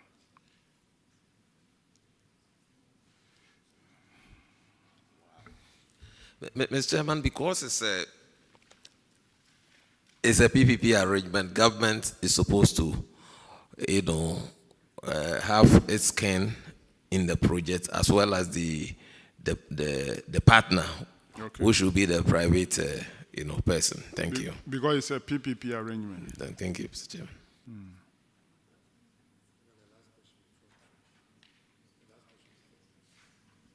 Chairman. Pro VC, were you given a reason by the Ghana GIF? Yes, for Honorable Chair. their inability to support the contractor to continue? There has to be a reason why they will step in and ask you to stand down. And what plans are, because we cannot leave the project just like that. Okay, Honorable Chair, we have received a letter from Ghana Investment Fund indicating why the project will have to stall. And they captioned it as structural integrity assessment as well. And they said the borrower has defaulted under the terms of the facility agreement between itself and GIF. GIF has enforced its security pursuant to the facility agreement in accordance with the law. So definitely the contractor has defaulted in terms of his obligations to the Ghana Infrastructure Fund. But so now what are plans going forward? I mean, we can't just, you need a facility. Yes. And that is why you entered into this agreement. Yeah, Honorable Chair, I think per this letter, they are saying that once they are done with the initial assessment they are doing, they have come on site to look at it because the project is supposed to be 300 capacity. They will come back and then I think they want to finally take it over. Chairman, that is the state of affairs. All right, once the GIF want to take over, let's allow them to do that. You only need to keep prompting them so that the project can be completed as early as possible. Paragraph 340, Honorable Mutala. Thank you, Mr. Chairman. A direct opposite of what we just witnessed is a violation of the Financial Management Act to commit government to any financial liability. And the infraction is that was exactly what you did. you contracted or re-awarded a contract to a company by name MS Almighty Investment to complete the residence of the Vice Chancellor. And the contractor executed the project, but because you did so without any authorization, in this case, you should have had some authorization from GetFund to go ahead to do that. You did that in the name of GetFund. They have executed the project, and you informed the auditors that you are still waiting for payment from GetFund for the purposes of the re-awarded contract to complete the residence of the Vice Chancellor. Why did you do that? And what is the state of affairs as of today? Thank you, Honorable Chair. Honorable Chair, we went through the process to get the contract repackage. This is a project from 2009 or 08. And so various contractors defaulted in the completion due to the same old problem of funding. So this contractor has finished everything, handed it over. The Vice Chancellor is occupying it now, and we are waiting payment from GetFund. The issue is not about the completion of the project. The issue is when you re-awarded the project.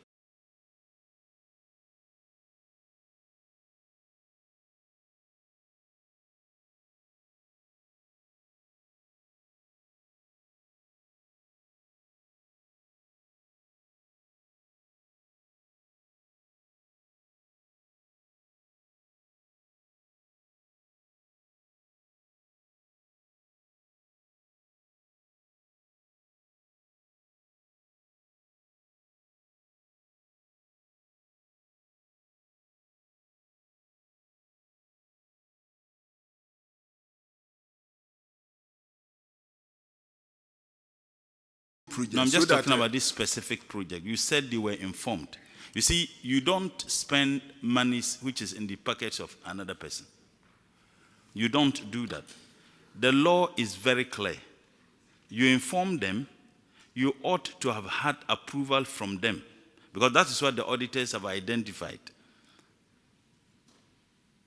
You earlier on admitted that, yes, you didn't have any approval. Yes, please. So how much is the balance left? 1.2?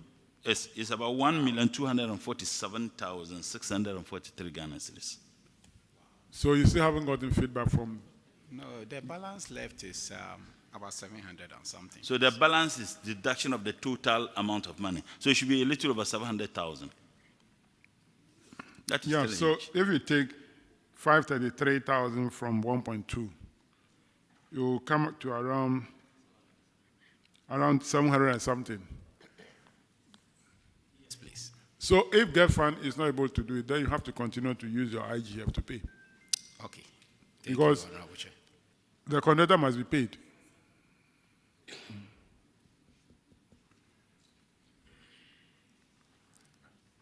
But is the project being occupied now? Yes, please. Okay, that's fine. Auditors, can you confirm that the project is occupied? Mr. Chairman, the project is completed and it's in use. Thank you. And they are using it. So if GetFund cannot pay, they must pay. So raise your IGF. Don't sell forms and travel outside for a course.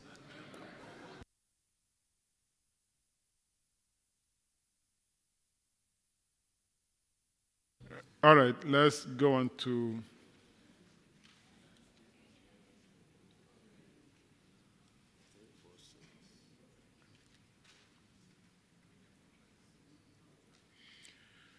paragraph 3, 4, 6. Honorable Sampson. Thank you, Mr. Chair. These are three big, was it four contracts, GetFund. There are three of them, I don't know, an amount of 79 point something million, one after the other. What is the stage of these contracts? Just give me one after the other. Mention the contract, where you are, and then we conclude. Thank you, Honorable Chair. The first one is completed.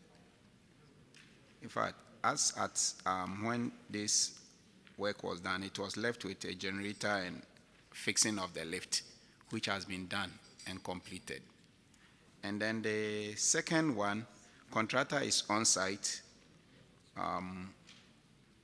He is casting the first floor to continue with it, and certificate has been sent to Get Fund, but the percentage of work completed has increased to about 30% plus. And then the last one, which is the central administration block, we have raised certificates and about 4.3 has been paid by Get Fund. The project, the central administration block, is almost completed. Part has been done and is being occupied by the Vice Chancellor, Pro-Vice Chancellor, and then the other officers. And then the other bit is nearing completion. Thank you. Since the auditors are on site and the other one is almost completed, let me find out from the auditors. With what the school is saying, can you confirm that now that is where we are with these three projects? Mr. Chairman, with the first one, the issue at hand was the outstanding lifts. The lifts and the generator that the contractor had to fix. But those ones have been fixed, so the first one is concluded, or is completed. But the other ones, they are yet to complete them. Thank you. And they are here to complete the other one. The contract that was awarded 2016 has been completed. The other ones, 2020 to 2022, are still ongoing, and the contractors are ongoing. They are on site. So that's where we are. Confirmed by auditors. All right. I'm sure that Get Fund is honoring their certificates. Yes, Honorable So Chair. the contractors are on site. Yes, please. All right. Let's move on to the last one, paragraph 352, on earned salary. 2 staff, senior driver and artisan, Nana Kodia and Frank Apia. They were paid total of 7,353.45, even though they vacated posts. Have you recovered the money from them? Yes, Honorable Chair, we have recovered that of Frank Apia in full. That is 1,900. With Kondia, we are not able to reach him. In fact, our attempts to get in touch is proving futile. So we have had a meeting, and then he has some monies at the staff contribution level, which he has not claimed. So we have contacted the management in charge, and they indicate that they are also trying to contact him, but if they are not getting him, then we can have access to that. So hopefully in the coming weeks, we should have access to that fund. It's more than what he's owing. And then we can He's owing 5,363. Yes, please. He has more in that fund than this, so Okay. we will use it to defray. But who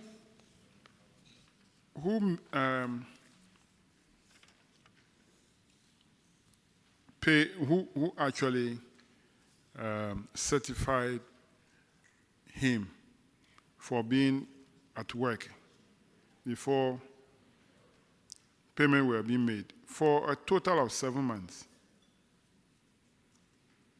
Is the Human Resource Director? Usually, there are officers in charge of each section who validate it. So they did that, Mr. Chair. And Director, internal audit, you didn't detected this for 7 good months. Yes, sir. We did not see it. It is not because we were not going through the system, but we have sections for validation. So when they bring it, so whoever is validating at that end may have caused that infraction.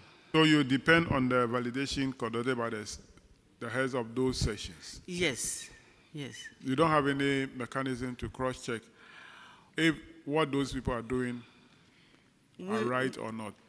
We wouldn't know because the person validated. They are also getting their information from the heads, various heads of the institution. Okay, luckily he has some money with the university. So what is delaying you, Director of Finance, what is delaying you from getting this money to pay?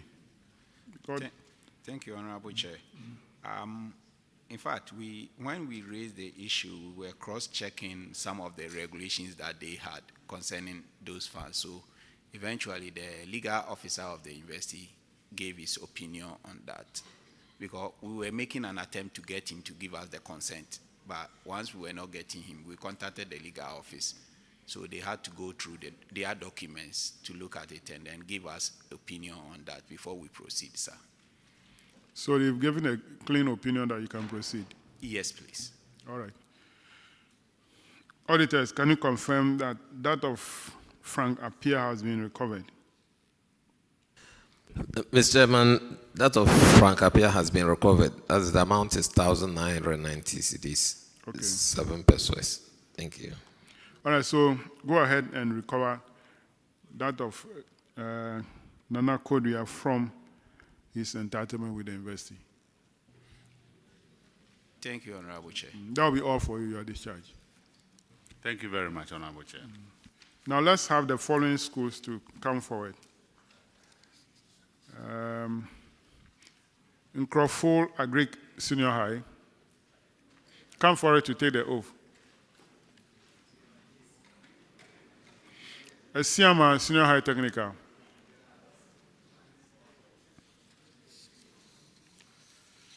SDA Nursing and Midwifery Training College. SDA. Is SDA here? SDA. Please, show some signs so that I know that you are here.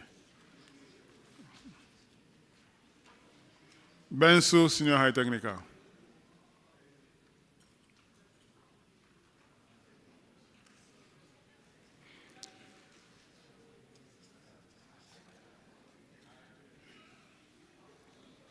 Shama Nursing and Midwifery Training College. Shama Takoradi Senior High. Kindly join them.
I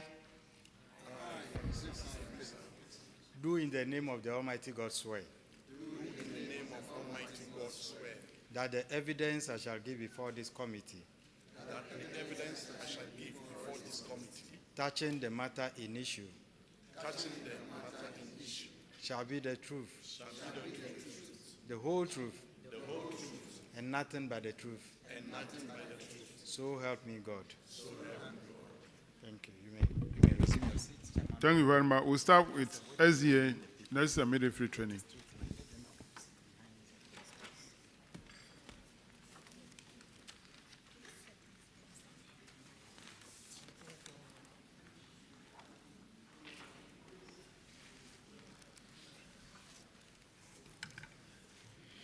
Kindly introduce yourself to the committee.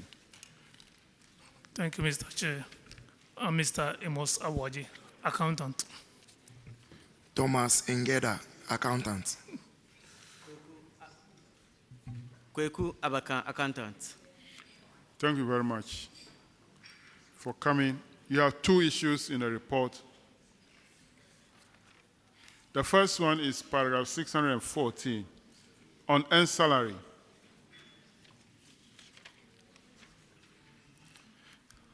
SDA, you paid one Eric Kenneth Kumpa a total amount of 3,761.07. He did not earn this salary. You are to recover the money from him. Have you? Thank you, Mr. Chairman. Please, we've done that. Auditors, can you confirm? Honorable Chair, the outstanding amount has been recovered. Thank you. Your next one is failure to resume duty after study leave with pay. The auditors noted that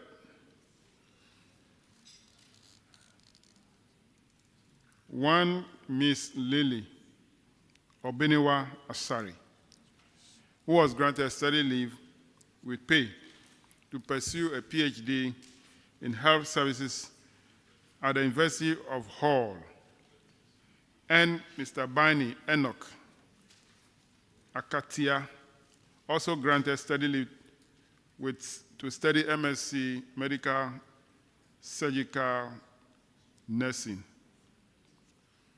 Now, they both failed to assume duty after their respective bond term and after receiving a total salary of $415,478.27.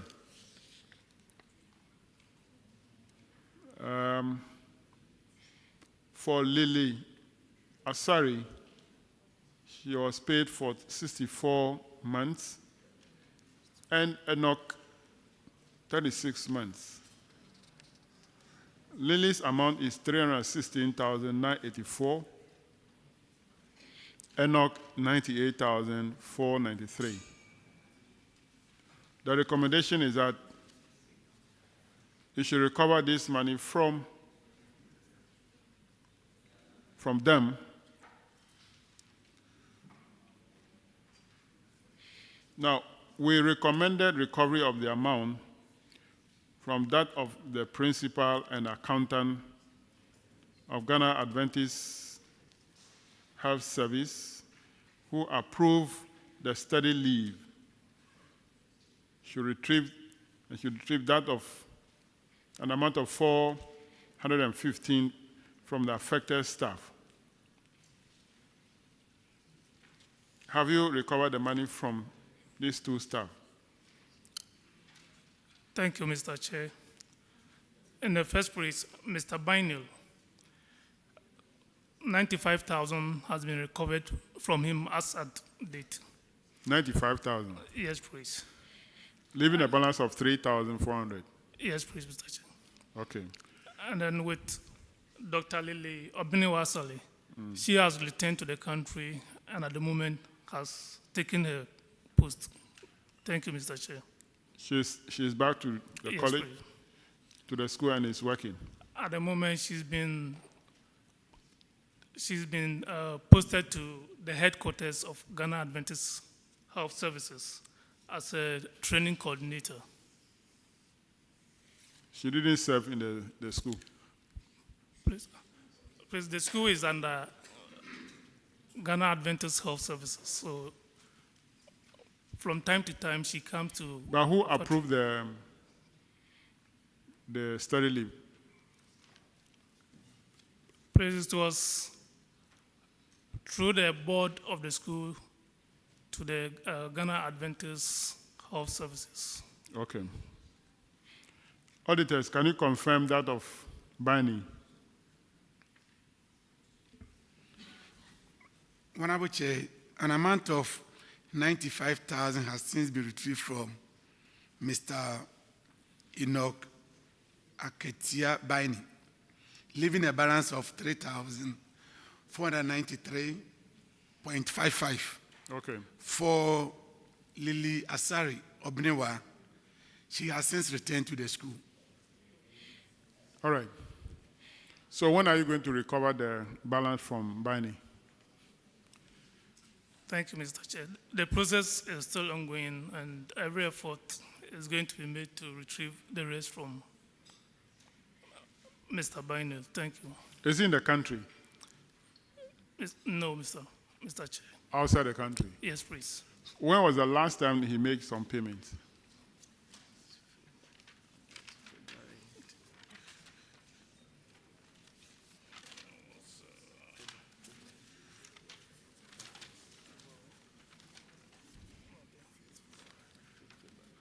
Mr. Chair, it was 5th February 2024. Thank you. 2024, Yes, February. Okay.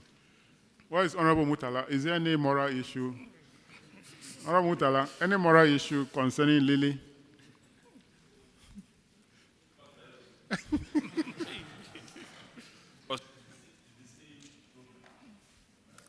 I say it's the same program.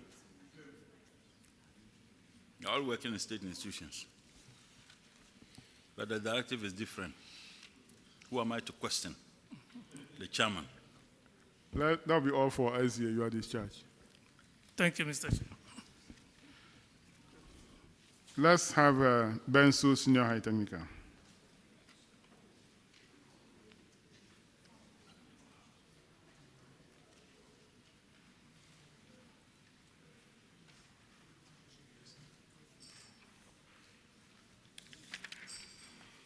Kindly introduce yourself to the committee.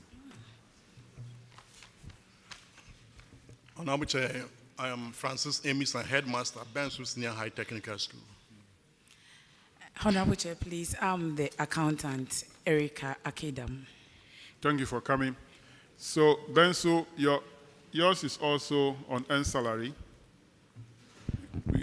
One, Mr. Ose Bonsu, Matthias Jechi,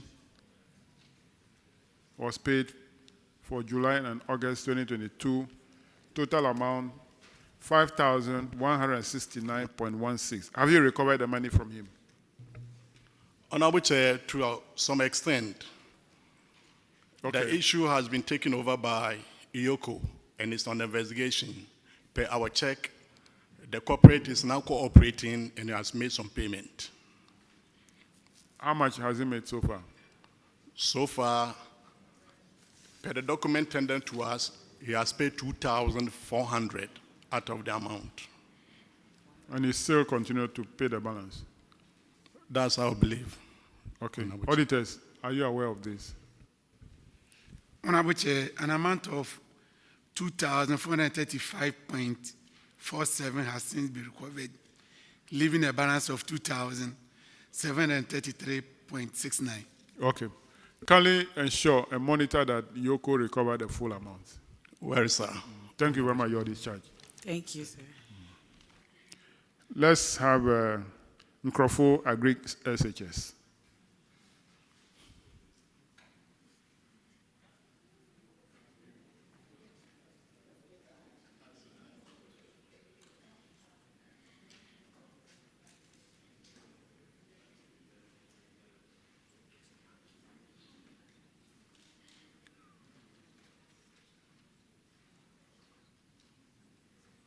Kindly introduce yourself to the committee.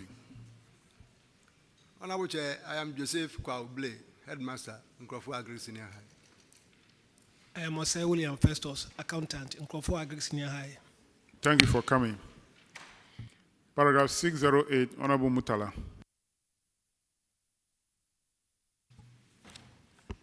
Thank you, Mr. Chairman. The infraction is uncollected revenue from lease rentals.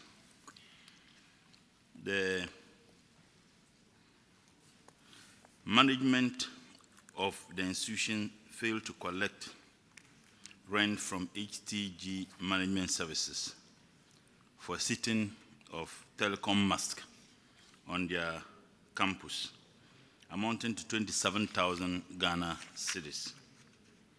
And this denied the institution the needed revenue to undertake certain activities. The recommendation of the auditors is that the school take the necessary action to recover the total amount of money.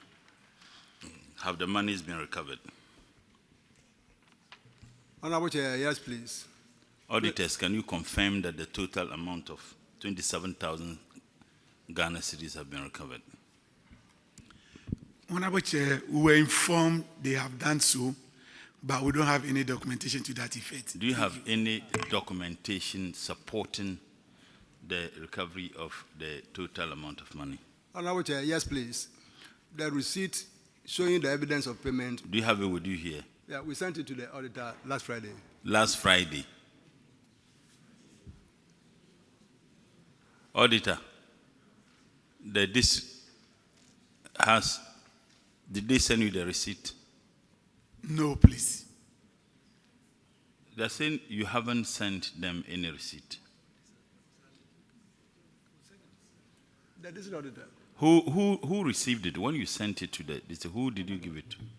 Honorable Chair, please, we'll send the receipt and other necessary document to the district auditor. The auditor is here. He's denying that you sent same to him. Honorable Chair, please, not my district auditor here. We are talking about the Lembele district auditor. Okay, Mr. Chairman, that it was sent to the Lembele district office. I think that if they can do that with the auditors quickly, after this it will help. Yes. Honorable Chair, maybe they sent it to a different place because Nkrofo is under Axim district audit. And they sent it to Alemble? No, Alemble, we don't have any district audit there. We sent to and the Axim district auditor is here, saying that, okay, maybe Chairman, I will allow him to speak. Yeah, kindly introduce yourself and speak. Honorable Chair, I'm Al Hassan Ali, Axim District Auditor. Management duly informed us of the recovery of the amount of 27,000, and the advice was to be submitted from Stanbic head office to the school. As we speak, the receipts are yet to be made, the advice are yet to be made available for review. So you should have said you informed them, but the receipts have not been submitted to the head office. That's what you should have done. Well noted, Chairman. But you've made the payment. If you can make the necessary documents available to the Auditor General through the district office, I think that will help. Mr. Chair, I'm done. All right, thank you. So make the document available to them. Well noted. The next one, paragraph 614, Honorable Sampson. On end salary, one Ndabia Gifty, so two names, the Machin or Mut Chain. You paid this officer August to September 2022 an amount of 10,150.83, where the person vacated posts, yet you paid this salary. You were asked to recover. Have you been able to do that? Yes, Honorable Chair. We instructed the bank to pay the on-end salary back to Auditor General's recoveries account, and that has been done. Do you have documents to prove that? Yes, please. We send the document to the auditor. You have sent the documents to the auditor? Yes, please. The same date or earlier? Yes, we sent to the auditor earlier. Auditors, can you confirm? Honorable Chair, confirmed. Your last one, paragraph 628. You have not deducted withholding tax amounting to 5,295.95. Have you done that? Honorable Chair, yes, please. Auditors, can you confirm? Honorable Chair, the amount has since been remitted to GRE. Thank you. That'll be all for your discharge. Thank you. Shama Senior High Technical.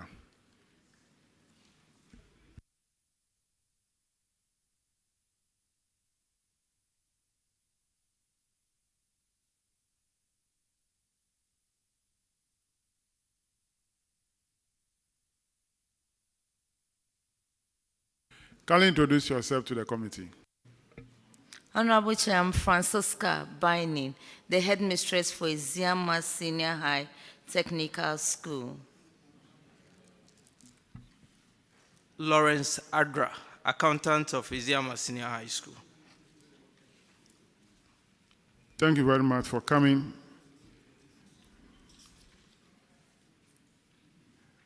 Honorable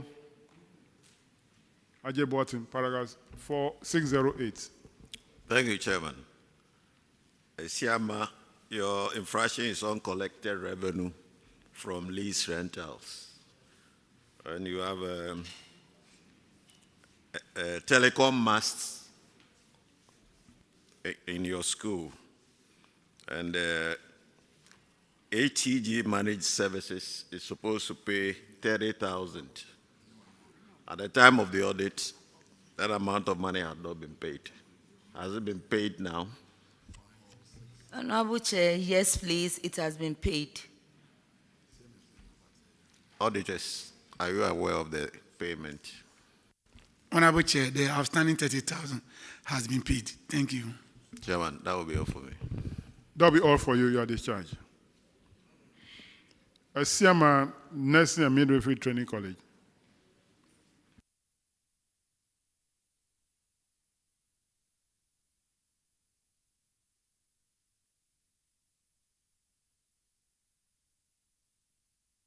Kindly introduce yourself.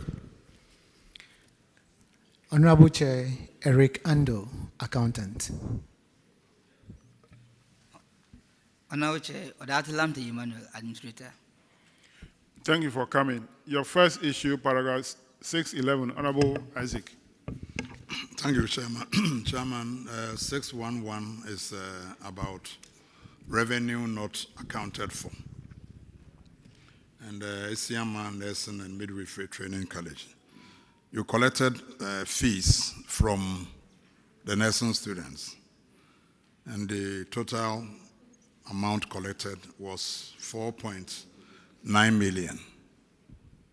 You accounted for 4.1 million, and an amount of 814,343.17 Ghana cedis could not be accounted for. Have you been able to account for the unaccounted amount? Honorable Chair, I want us to acknowledge the challenges from the school. It was due to reconciliation. So when the auditors drew our attention to the observation, I was tasked to reconcile from 2019 to 2022, of which, because of inadequate staff, I have two only staff, I and my deputy. So we started the reconciliation, and as I'm speaking, we've been able to reconcile up to 31st December 2021. And now the figure of 804,000 has dropped to 143,302.74. And Honorable Chair, I will plead, because the tax was up to 2022 December. So I have 1 year left to reconcile. And I plead with the committee to give me up to May ending so that I'll be able to conclude the reconciliation and update the auditors. If any discrepancies, we'll update the auditors accordingly. Thank you. I don't really understand where the difficulty is coming from. You have collected school fees, and the amount is this. The auditors are saying 814,000 could not be accounted for. You said the challenge was about reconciliation, and this was 2022 audit report. So I'm wondering why between that time and now you have not been able to reconcile the figures. Honorable Chair, the challenge I was trying to indicate was about the inadequate staff. And we are looking at 4,000 students. So that is why the challenge is coming from. And you don't have an accountant? I am the accountant and I have a deputy. And so we are two. You don't have any other supporting staff?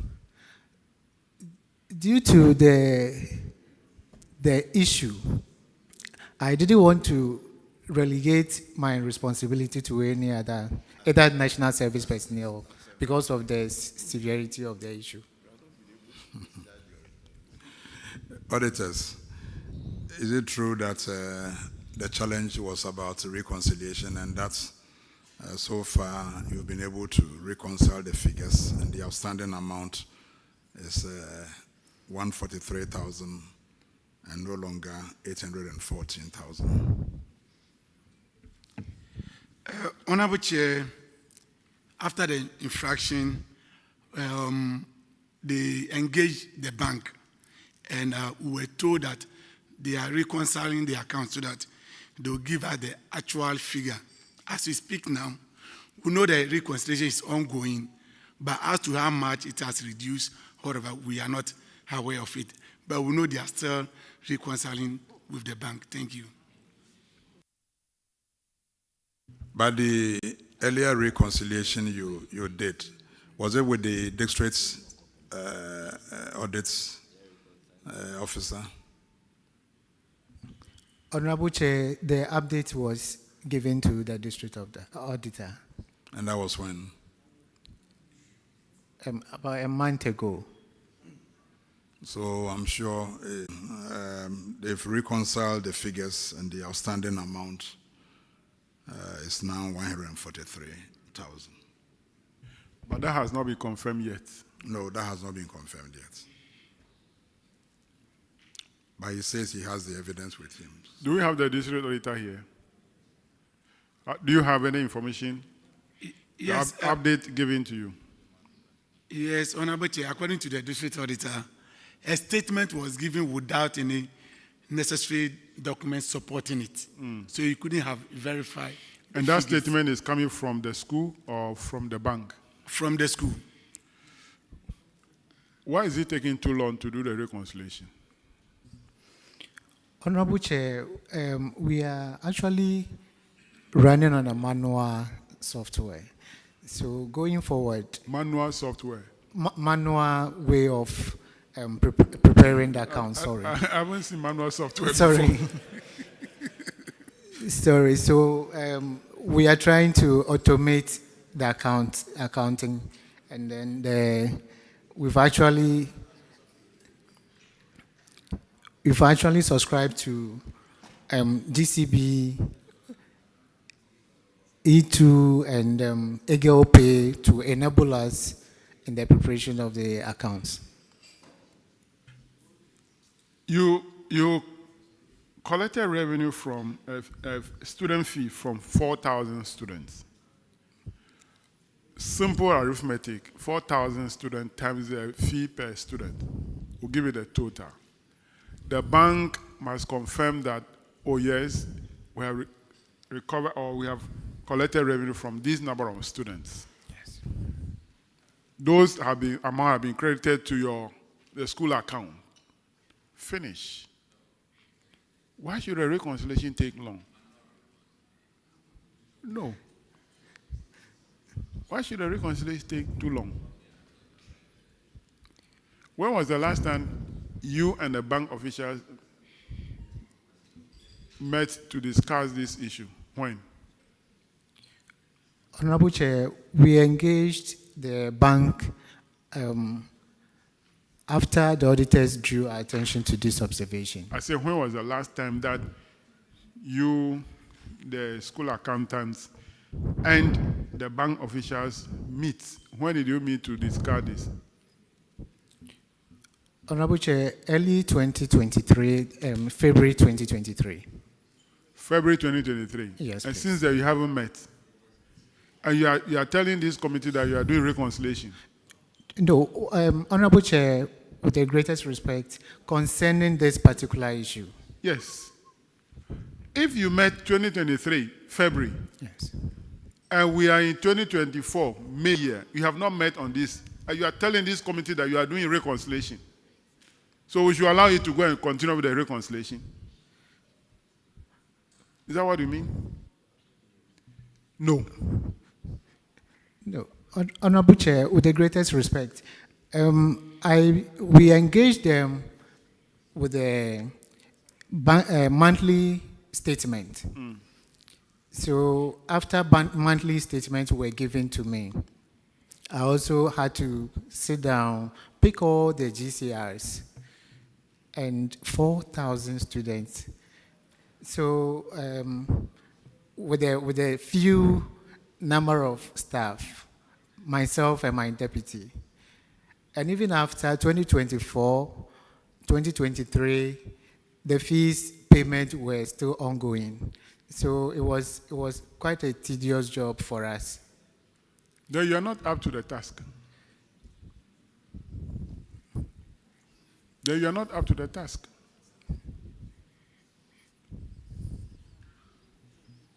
Hmm? 4,000 students. That, for me, I can see it within 1 week, I'll finish that job. No, I'll finish that job in 1 week.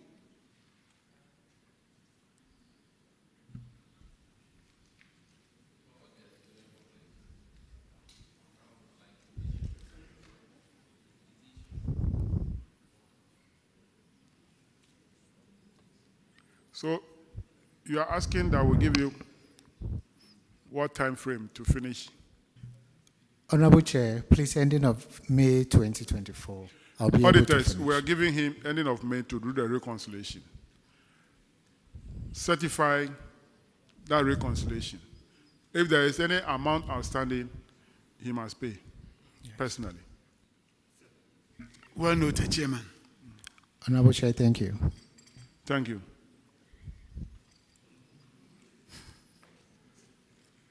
That is what? Shama Senior High? Shama Nursing and Midwifery Training. Shama Nursing and Midwifery. Okay, the next one, paragraph 621, Honorable Edumako Kisi. Thank you, Chairman. This is actually a procurement issue. The amount involved is 2 million Ghana cedis, 333,427.96 cents, pesos, sorry. This was used for 67 PVs, and items purchased were foodstuff, general goods, computer, and accessories. Since, Chairman, this is a procurement breach, uncompetitive procurement, I'll leave this to your decision, Chairman.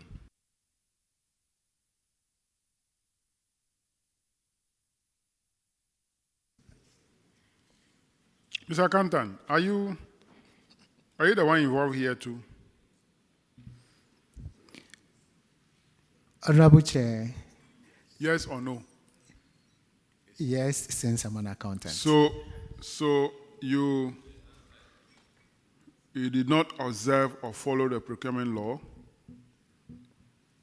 and you procure goods to the tune of 2.3 million Ghana cedis without the use of procurement law. Do you know that we have a procurement law that governs procurement activities in this country? Do you know that? Honorable Chair, yes, please. What is the act number? Procurement Act, what is the number?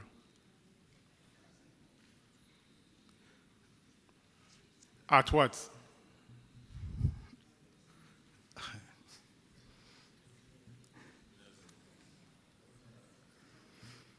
You don't know the act number?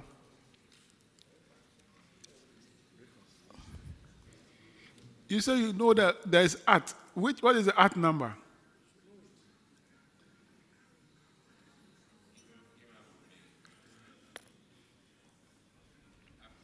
Ask your deputy if he knows it.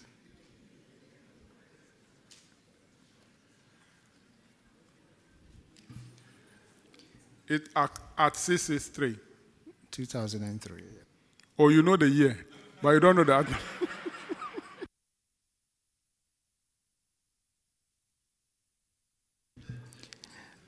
That act was amended. What is the amended number?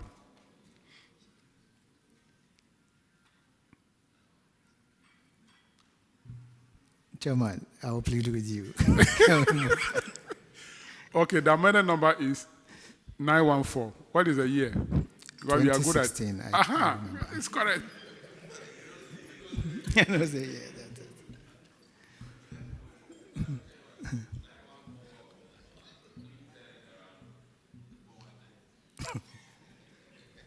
He knows the years that the laws were passed, but he doesn't know the number. You are the only person in this trip we are referring to.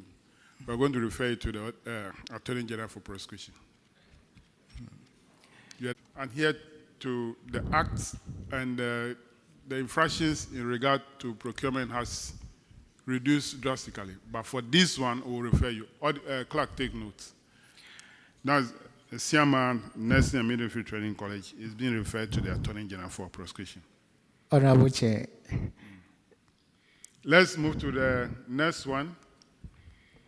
Paragraph 628. Withholding tax not deducted or remitted.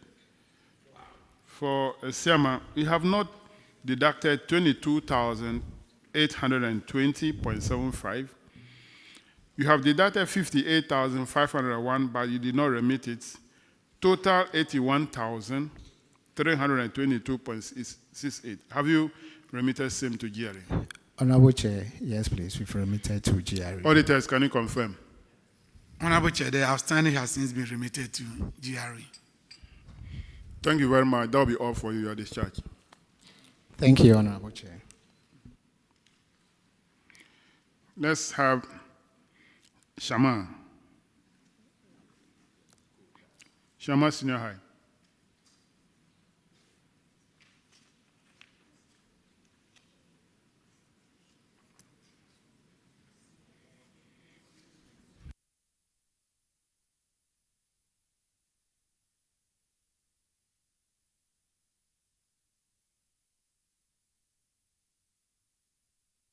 Kindly introduce yourself to the committee.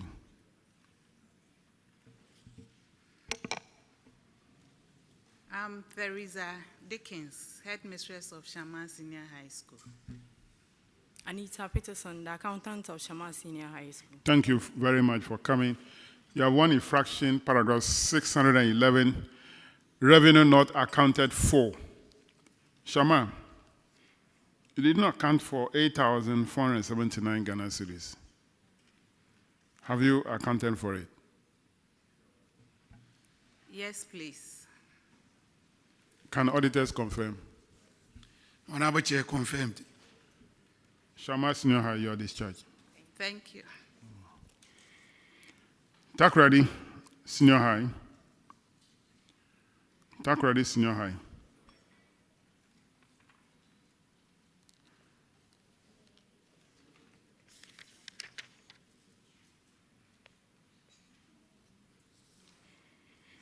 Kindly introduce yourself to the committee. Honorable Chair, I'm Cynthia Kun, Headmistress, Takoradi Senior High. Augustus Hans Anderson, accountant of Takoradi Senior High School. Thank you very much for coming. You have one issue, paragraph 625, under supply of food items. The auditors noted that various bags of food stuff supplied to the school by National Buffer Stock weigh less than 100 or 50 kilograms, stated on way bills and printed on the sacks. The schools, however, issue store receiver advice for the weights stated on the way bills and sacks. So, in regard to Takoradi Senior High, the food items are gari and maize. For gari, instead of 100 kg, the average weight of that is 70 kg. The difference is 30. And the quantity of bags received 106. So the total weight loss is 3,180 kg. For maize, instead of 100 kg, it weighs 78, the average. The difference is 22 kg. The total quantity received is 30 bags. So the quantity kg loss is 660 kg. The auditors say that to avoid loss of fund, they have recommended to the heads of the school to report the undersupplied items to the National Buffer Stock Company or Secretariat for payment to commensurate with supplies. Have you reported this to the Secretariat of National Buffer Stock? Yes, please, Honorable. How did you do it? Through a letter or what? Through a letter.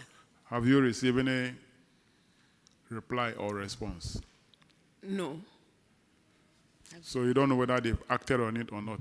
Yes, please. Have you given a copy of that to the auditors, your letter? Yes, please. Auditors, can you confirm? Honorable Chair, we don't have evidence of the letter written to the buffer stock. Madam, Headmistress, you say you have given a copy to them? Yes. When? When did you give the copy to them? Honorable Chair, a copy was attached to the response given to them. To the auditors? When the issue was raised, a copy of the letter was attached, even prior to their audit. We had written earlier on to Buffer Stock complaining of similar issue. So when the issue came to the fore, we wrote again, and a copy of the two letters were attached to the response that we gave them. I even have the copies here. Okay. Kindly furnish them again. Auditors, I'm sure the issue on the performance audit of the Buffer Stock Company, National Buffer Stock Company is undergoing, or if they have not concluded. These are some of the information that you can feed to your colleagues who are doing that audit. Because we want to know how much has been paid to the supplier. If they are paying for 100 kg of the item they supply, yet they supply less than the 100 kg, then that individual supplier is benefiting to the detriment of the school and, for that matter, government.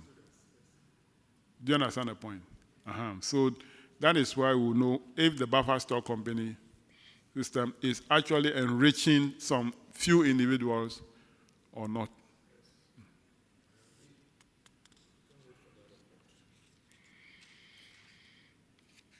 All right, so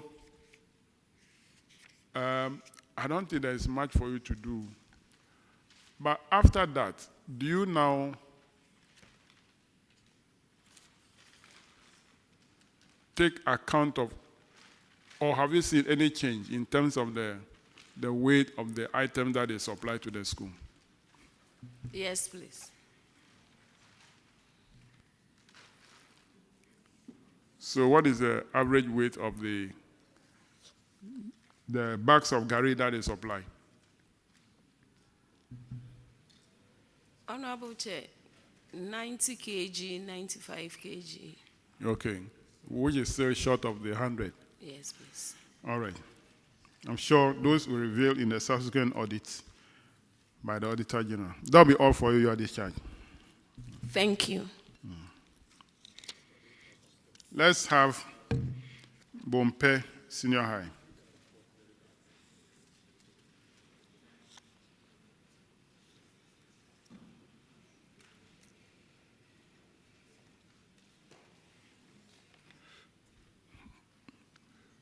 Kindly introduce yourself to the committee.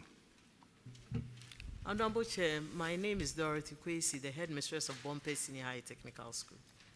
And Beatrice Boaku, accountant of Bumpe Senior High Technical School. Thank you very much for coming. You have one issue, paragraph 614, Vice Chairman will take it. Thank you very much, Mr. Chairman. You had two people that you paid monies to that you were not supposed to. Have you collected these amounts from them? Thank you. We have referred the issue to Yoko, and they've made an attempt to get in touch with them. One of them has paid 2,000, Eric Afrani Champon. Madam, you validated them for them to be paid. And now you've reported the case to Yoko. Actually, it happened in 2021. I wasn't there yet as the head, so I inherited it. And so we've been following up on the issue to get those involved. So, Percy, Nana Cranting hasn't paid any amount out of that? Percy has paid 2,000. No, Percy has not paid anything. 11,900. Yes, please. But it's Erica Frania Champon, Yes, 21,165. Yes, please. And Eric has paid 2,000 out of this. Yes, please. Madam Accountant, were you there when it happened? No, please. GES, you commit a crime, then they transfer you, then they bring new people. Is that why you've brought Yoko in to help? Actually, I did not meet them personally, so we made an attempt, and they were proving difficult, so I moved a step further by presenting it to Yoko to assist. Where are these two people? They're outside the country. Oh, outside the country? Yes, please. Wow. Mr. Chairman. But it's actually criminal. You have not earned the salary. They pay you and you receive it. And you'll be proven difficult. That's how we behave as human beings.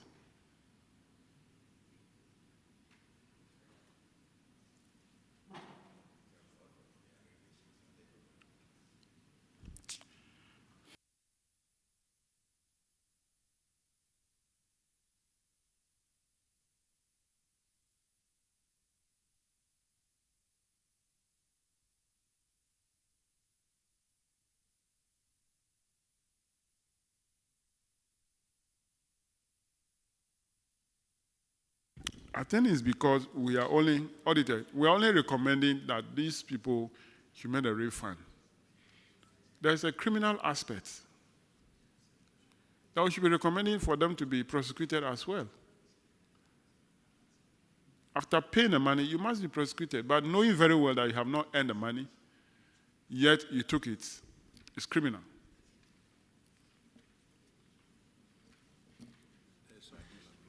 Honorable Chairman, I think going forward, we are going to consider this recommendation. If we succeed in doing one or two, the rest will be mindful, so that when you're paid, you bring the money yourself and say, hey, I didn't earn this money, I'm paid, take your money back. Honorable Chair, well noted, and I'm also going to consider the validators as well, because some of them actually know that the people have traveled and they continue to validate them. That is the point. And they always tell you that I wasn't there. They did it before. I inherited it. Some will say it's a legacy debt.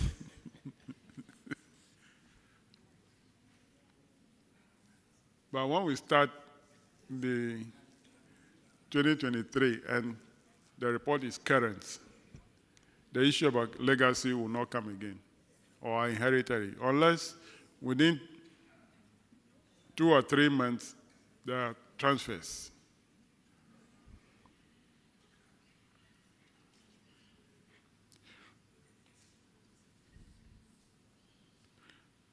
So, Madam, when was the last time you got an update from Yoko? Last week.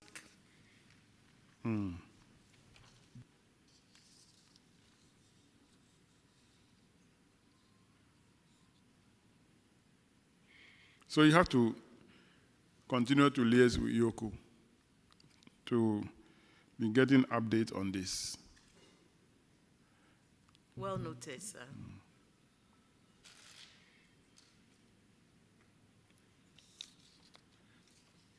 That'll be all for Bumpe Senior High, your discharge. Thank you. Let's have Insign Senior High.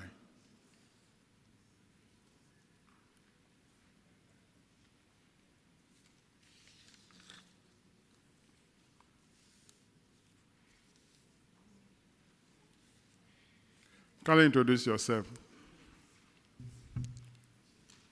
Honorable Chair, my name is Isaac Soa Kuma, Headmaster, Insign Senior High. Honorable Chair, I'm Charles Banfo, Accountant, Insign Senior High School. Okay, Insign, not Insign, Insign. You have one issue, paragraph 628, Honorable Sophia. Thank you, Chairman. Paragraph 628, withholding taxes not deducted. And Insign Senior High School, your taxes not deducted is 1,118.65. Can you tell the committee what is the state of the situation as we speak? Honorable Chair, we have paid the money. Auditors, please can you confirm if the money has been paid? Honorable Chair, the outstanding amount of 1,118.65 has been remitted to GRE. Thank you. Thank you, Chairman. That'll be all for you, your discharge. Thank you, sir. Thank you. I only have Secondary College here. Are there new other schools that are here? Fijai. Fijai also here.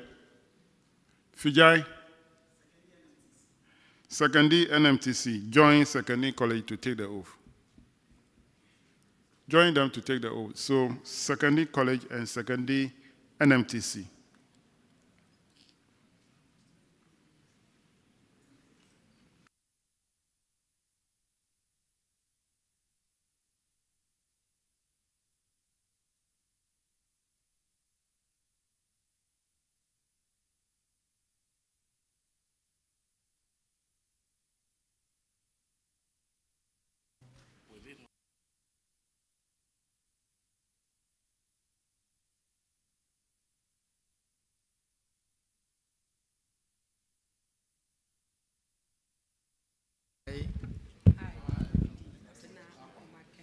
Do swear in the name of the Almighty God that the evidence I shall give before this committee touching the matter in issue shall be the truth, the whole truth, and nothing but the truth. So help me God. Thank you very much. Secondary College.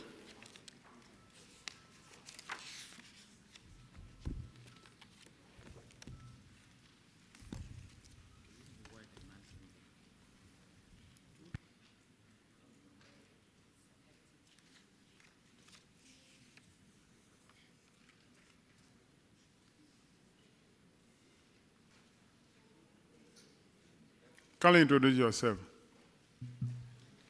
Thank you, Honorable Chair. I am Goody Abena Ampamakema, Headmistress, Secondary College. George Aqua, Accountant, Secondary College. You have one issue in the report. paragraph 621. You bought stationery amounting to 55,340 without complying with the procurement law.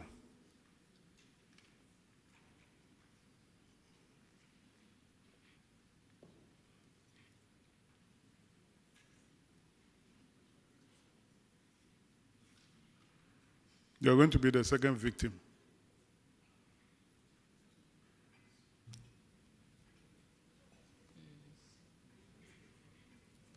You didn't follow the procurement law.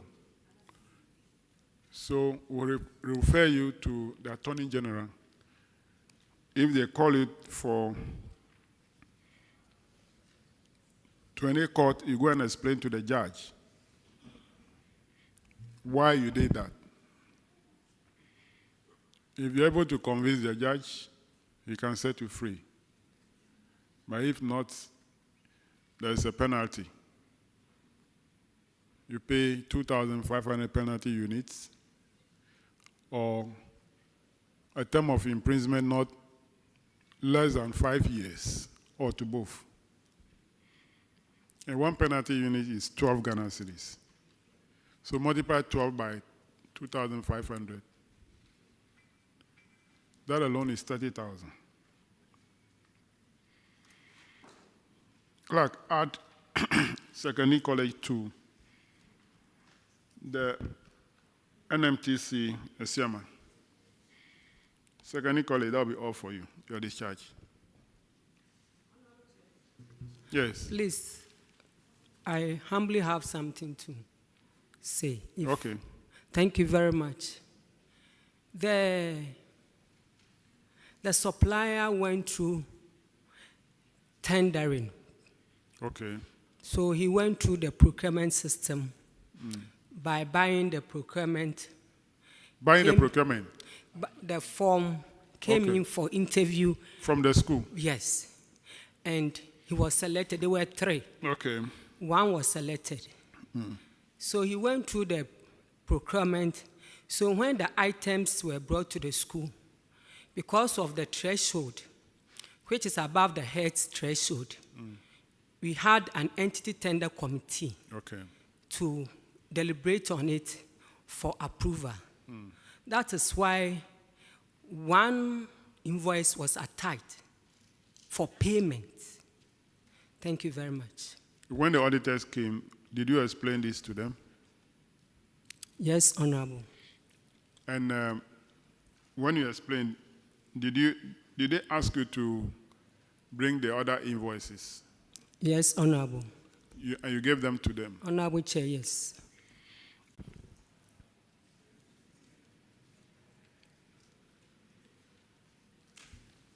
Honorable Chair, according to the district auditor, currently they are complying, but for this one, that was the situation at the time of the audit. But according to the headmistress, they had supplied, they've gone through the process. There was tendering, 3 suppliers bidded. They went through entity tender committee, reports had been prepared, one was selected, and they attached that PV to the voucher. And then at the audit, these questions, as far as you were given to the auditors, they had given all the information to the auditors. That is what I want to know, if it is true, that those processes were gone through.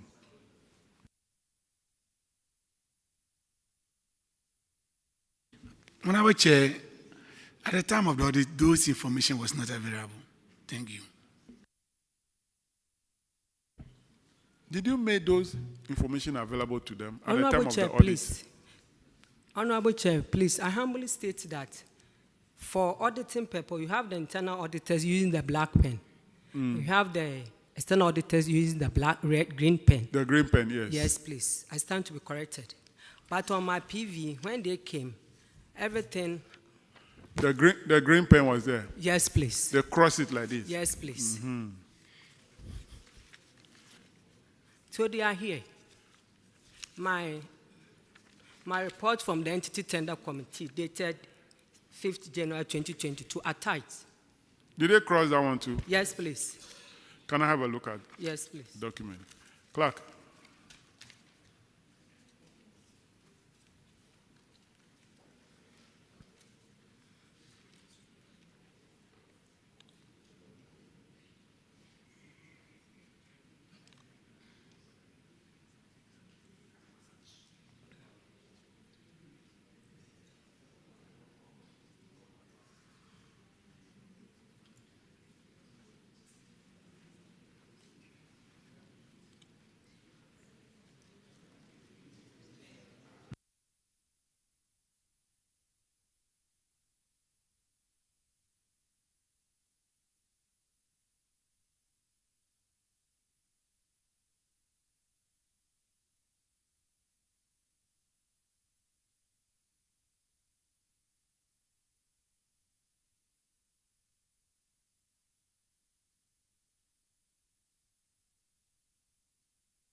Well, I've seen the black pen. I've seen the green pen also. But what I cannot confirm is whether the hand of the auditor who crossed it or not. Oh, no. That one I can't confirm. That is the auditors who cross it with the green, the internal auditor with the black. But I've seen those ones. Okay?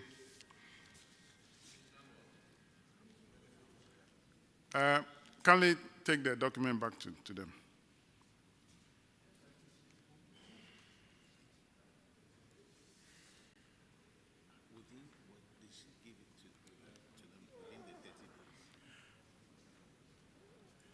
Kindly resubmit this document to the auditors.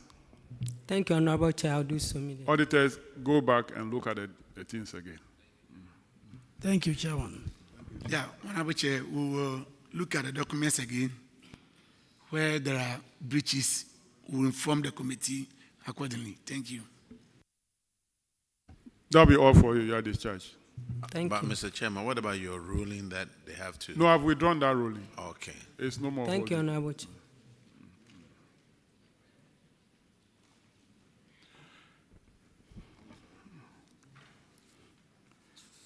Let's have a second D NMTC.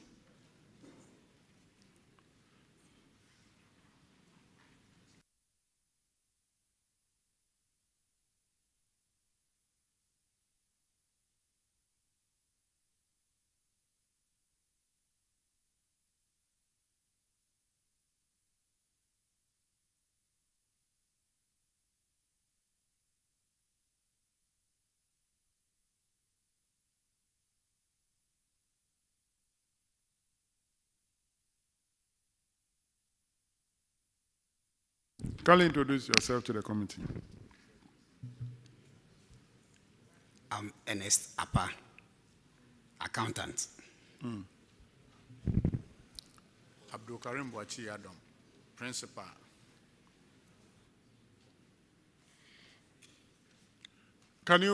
Auditor, can you remind me the paragraph? Come again.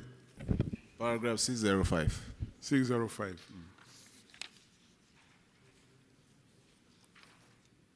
Yeah.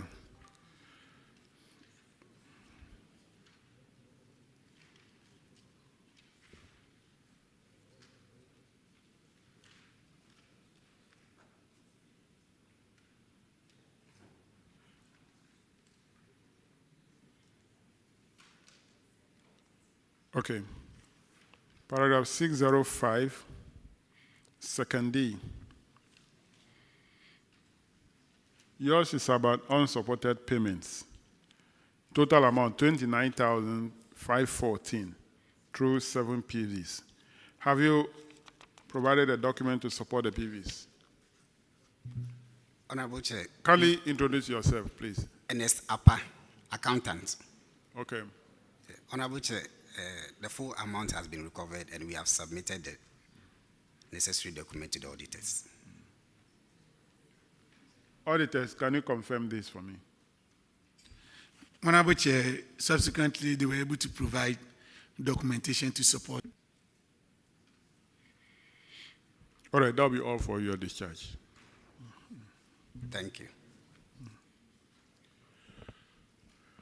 Do we have any other institution here? Koforidua Senior High, are they here? Fijai Senior High, are they also here? Assini Senior High, Assini, can you step forward? Then do we have NMTC, Takoradi?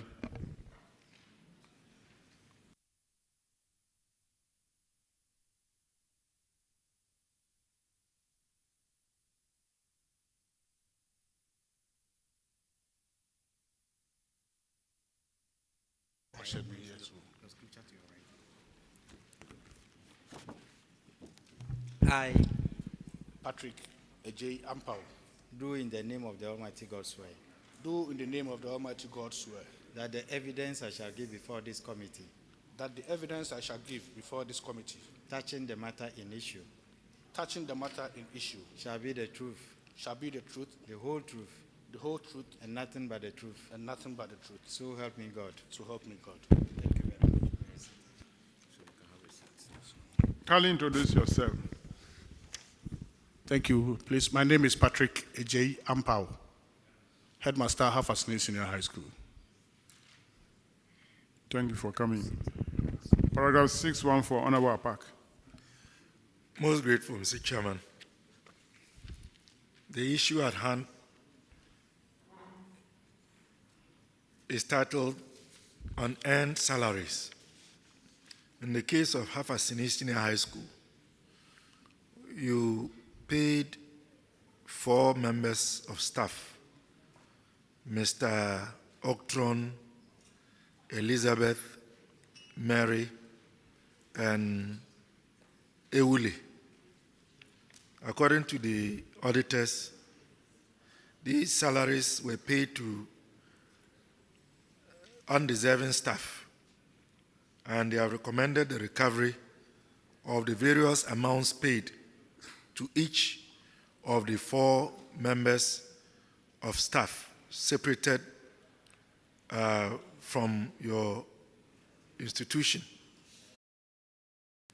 You, the heads, and those who validated for them to be paid should be held liable to refund the said amounts. What action have you taken with regards to this query against you? The amount has been recovered and duly paid into the Attorney General's accounts. For all 4 of them? Yes, sir. Auditors, you have provided a table capturing 4 members of staff who were paid different amounts. The headmaster claims that all the monies have been retrieved and refunded. Can you confirm this? Honorable Chair, the total amount has been refunded and paid him to the Attorney General's recovery account. Thank you. Mr. Chairman, the issue has been dealt with. Thank you. That'll be all for your discharge. Thank you very much, Chair. I have 4 more schools that are not here, so I'm going to mention their names again. If they're here, kindly step forward. Koforidua Senior High, they are not here.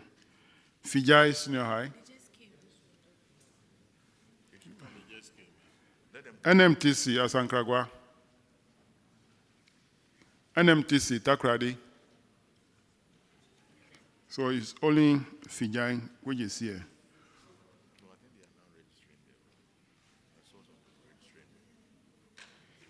Do we have some people registering there? No. Okay.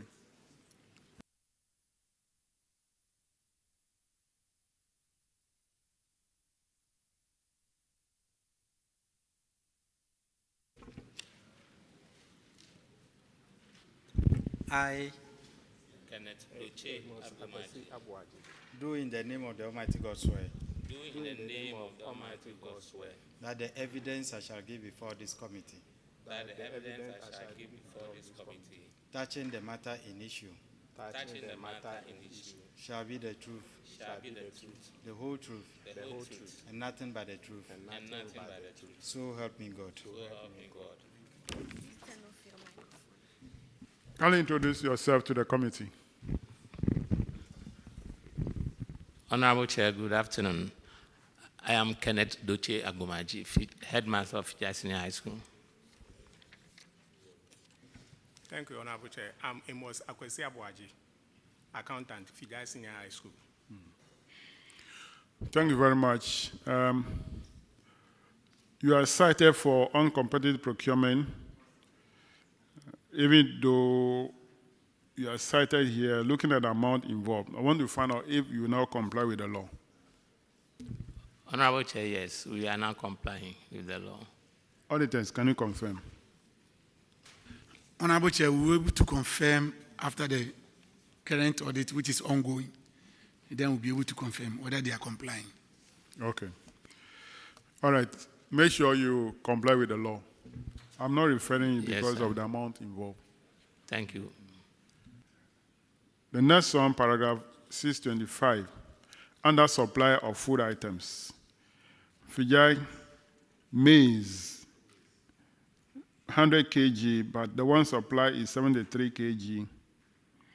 You have received 203 bags.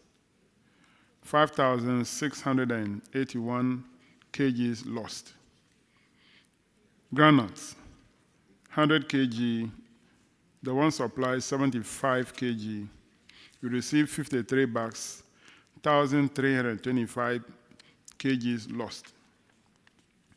Soya beans, 100 kg, the one you receive 78 kg.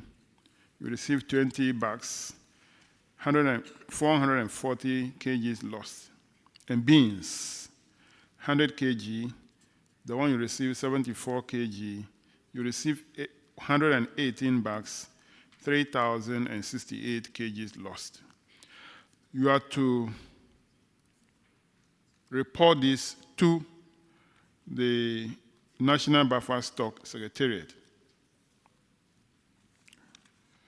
for the payment they will make to commensurate with the supply. Have you been able to do so? Honorable Chair, in our management letter, they advise us to ensure that subsequent ones are of the proper weight. We don't know of this one you are telling us.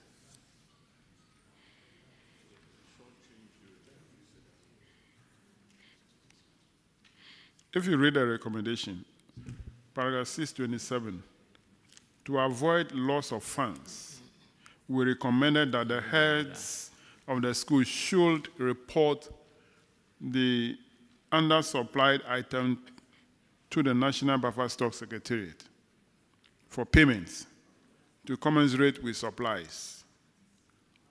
Auditors, the school is saying that you have not advised them or recommended them to inform the National Buffer Stock Secretariat. You only advise them to ensure that subsequent supplies are way in accordance with the quantities stated in terms of the weights on the way bill. Honorable Chair, the recommendation is clear. We advise the heads of institution. It's not the only school. Takoradi Senior High School was cited, and they were able to write to them. So I'm surprised saying that because it's there. The recommendation is there that they should write to buffer stock. Is the recommendation this also in the management letter? Honorable Chair, we don't have the management letter here, but they are supposed to. That is what would have normally recommended. Honorable Chair, we have our management letter here. You're saying that it is not part of the management letter. So they wouldn't know of this recommendation because this one is in the national reports. They wouldn't know of this unless they have a copy of this. So they've always been working with the management letter. Honorable Chair, before this report is prepared, what we normally do is that we pick the issue who has not been resolved to the various auditees for their confirmation before we prepare. So once it gets to the head office or the Auditor General and we publish it, we expect that, because it's on the website, we expect that they should go to the website and have a look at whether the information that was sent to them for honor submission is there. But why can't you make this recommendation also in a management letter?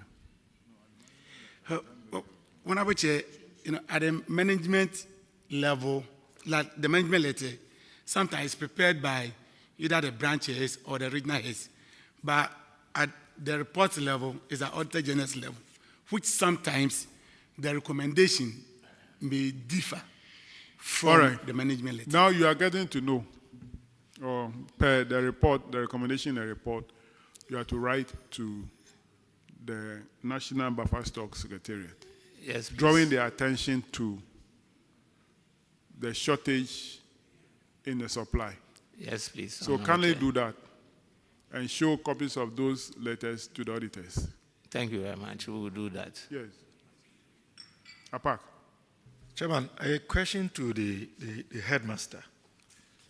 When you receive these food items from the suppliers, do you usually have prior knowledge of the quantities of the various items you are to be supplied with? Honorable Chair, we have quantities in terms of bags, not weight. So it would that mean that when they bring the supplies and you receive them, you have no way of knowing the weight. You are not able to confirm the weight of what they have brought you. Is that what you are telling the committee? Yes, we are able to because we have weighing scales, so we sample and weigh, but we are not able to weigh all of them. So in this case, it is not just one item. 1, 2, 3, 4. And in almost with every item, the weight that was given you was below what you were supposed to receive. What action did you take on your own? Because obviously, if what you are expecting is not what has been given you, as a head of an institution, and we know the challenges that you have to deal with, what did you do? You just received it and that's it?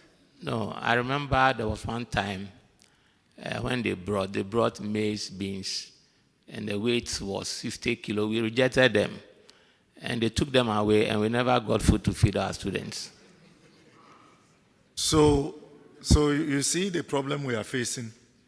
When you insisted that the quantity was less than what you were allocated, they took the food back, and the food never came. Yes, please. Did you write to complain to the... I informed the coordinator of Free SHS, and she promised she would talk to another suppliers to supply us. And that didn't happen? And they brought it, yes. They brought it finally? Yes. Yes. But the weight was better. But in this particular case, did you write? No, this particular case we didn't write, but anytime we receive the items and the weights are not up to standard, we inform the buffer stock rep over here. But you didn't do but this. But we realized that we learned our lesson, because if you reject and they take them away, you will not get food to feed our students. So we report. Meanwhile, the items will be there. Yes. No, we have a regional Free SHS coordinator. Then we have the regional buffer stock rep. We report to them. I remember there was a time I even reported to the former regional director, and he said he will speak to the headquarters. Sir, I don't think you understood me. How do you report? Do you call them on the phone? I call them. Or you write them a letter listing those issues? No, I call them. Because sometimes when you write, it will delay. It's an instant something, so I call and report immediately. May I suggest to you that when you call them over the phone, you follow it up with a letter. And when they know that you've written something down, tomorrow you have something to hold on. Thank you. But if you call me, I can deny. Thank you. So, Well noted. Just before I yield to Chairman, in this particular case where you fail to demand what you should have received and you didn't write, how did you manage to feed the students since the quantities were way below what you were expected? Honorable Chair, these days, they don't bring the food items to the school. We take the food from a center. So unless you bring them to the school before you can weigh. So sometimes you pick them from the center, you bring them to the school, you weigh, and they are not up to date. So we manage to feed the students with what we have.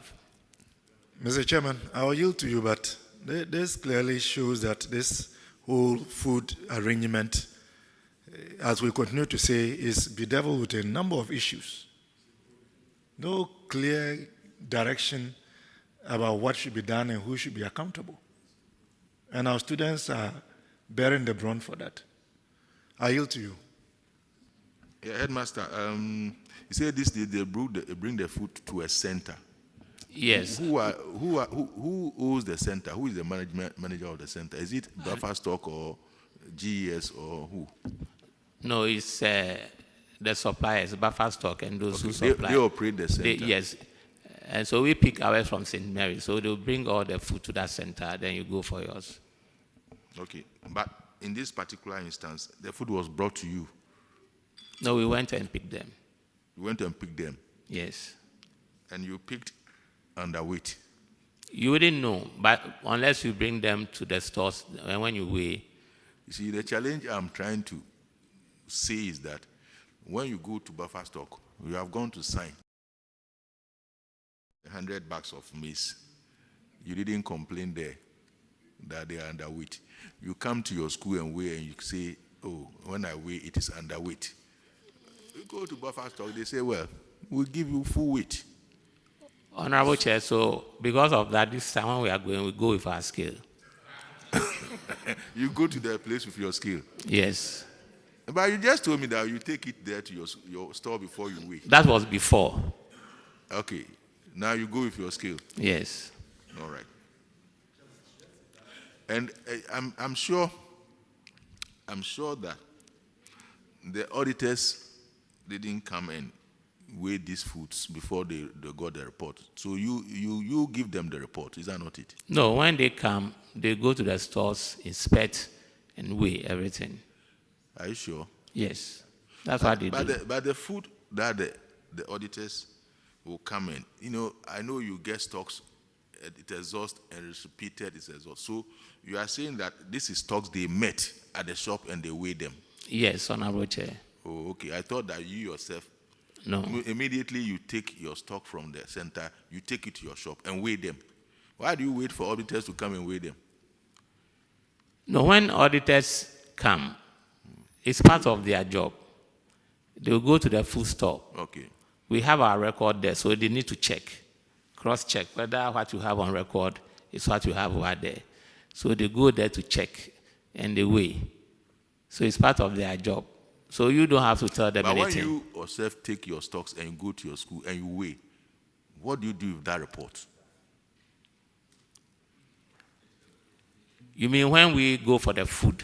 Yes, I expect that when you go for the food and you get it to your school, that very day, you weigh. Yes. Because if you leave it there for 3 days and you go and weigh, and assuming, without admitting that the storekeeper himself has tampered with it, how can you put the blame on the buffer stock?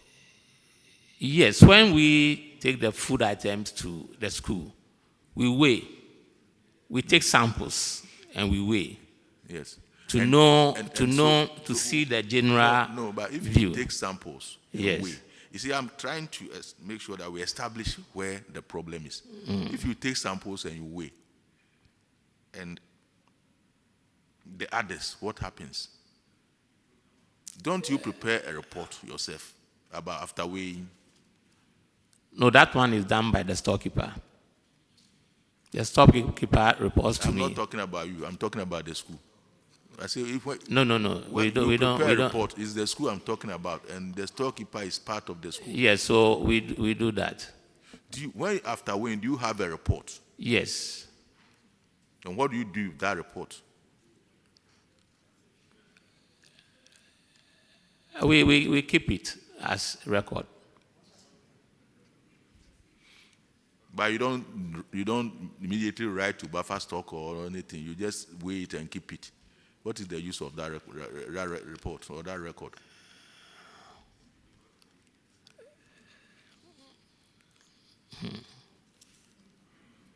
See, I'm just thinking that one day buffer stock will challenge that your report, because you just weigh it by yourself and put it there and say that we received this one short, but you don't really do anything.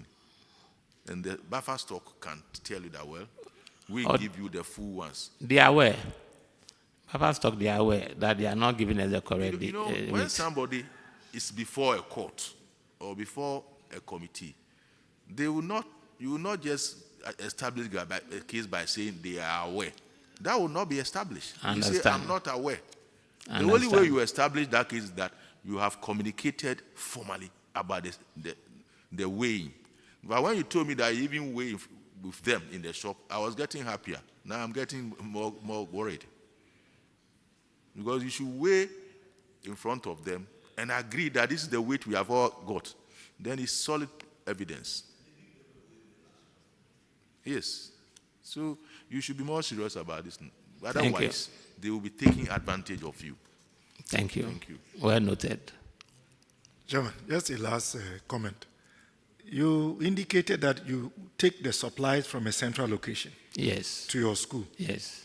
Who bears the cost of transporting the food items from the storage of the buffer stock food supplier to your institution? Yeah, the school does so, but we have been told that we will be reimbursed. You will be reimbursed? Yes, please. So you will be using some money from your 30% allocation for perishables? Yes, please. To finance that? Yes, please. Very well. Thank you, Chairman. And that also creates problems, doesn't it? It does.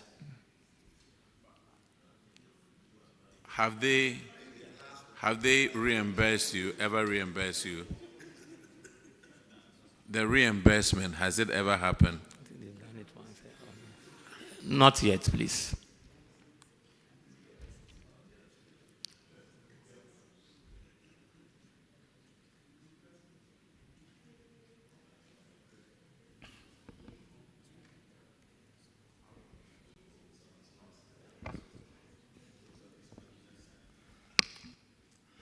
That will be all for Fijai. You are discharged.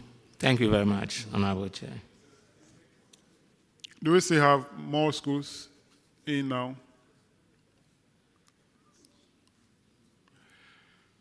Well, colleagues, it's left with 3 more schools: Koforidua Senior High, Nursing and Midwifery Training College at Koforidua, and then Nursing and Midwifery Training Takoradi.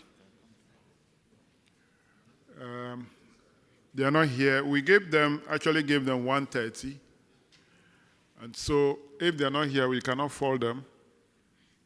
But unfortunately, we are finished with the rest of the school, and we can also not sit down waiting for them. So they either come tomorrow or Thursday. No, Wednesday. I think they should come on Wednesday. Tomorrow we have a lot. Central Region, assemblies, and then the schools are appearing before the committee tomorrow. And we have a tall list tomorrow. So these 3 schools should come on Wednesday. Yes.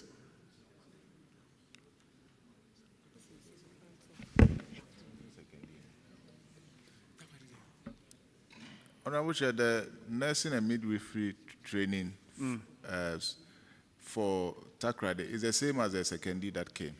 Okay. So we don't have that one outstanding. All right, so We don't have that. Yes. If we give them 1:30, and it's 1 o'clock. Now, if we leave and they come, what then happens? My humble suggestion is that if we can go have our lunch, if they come back, we come and attend to them. Because if they come, it's not yet 1:30. We give them 1:30. We give them the time. Now 1:30 they are here, and then we are not there. Then they have to go and come back on. So actually, it's only 2 schools, all from Asankragwa. The NMTC and then the Senior High. So,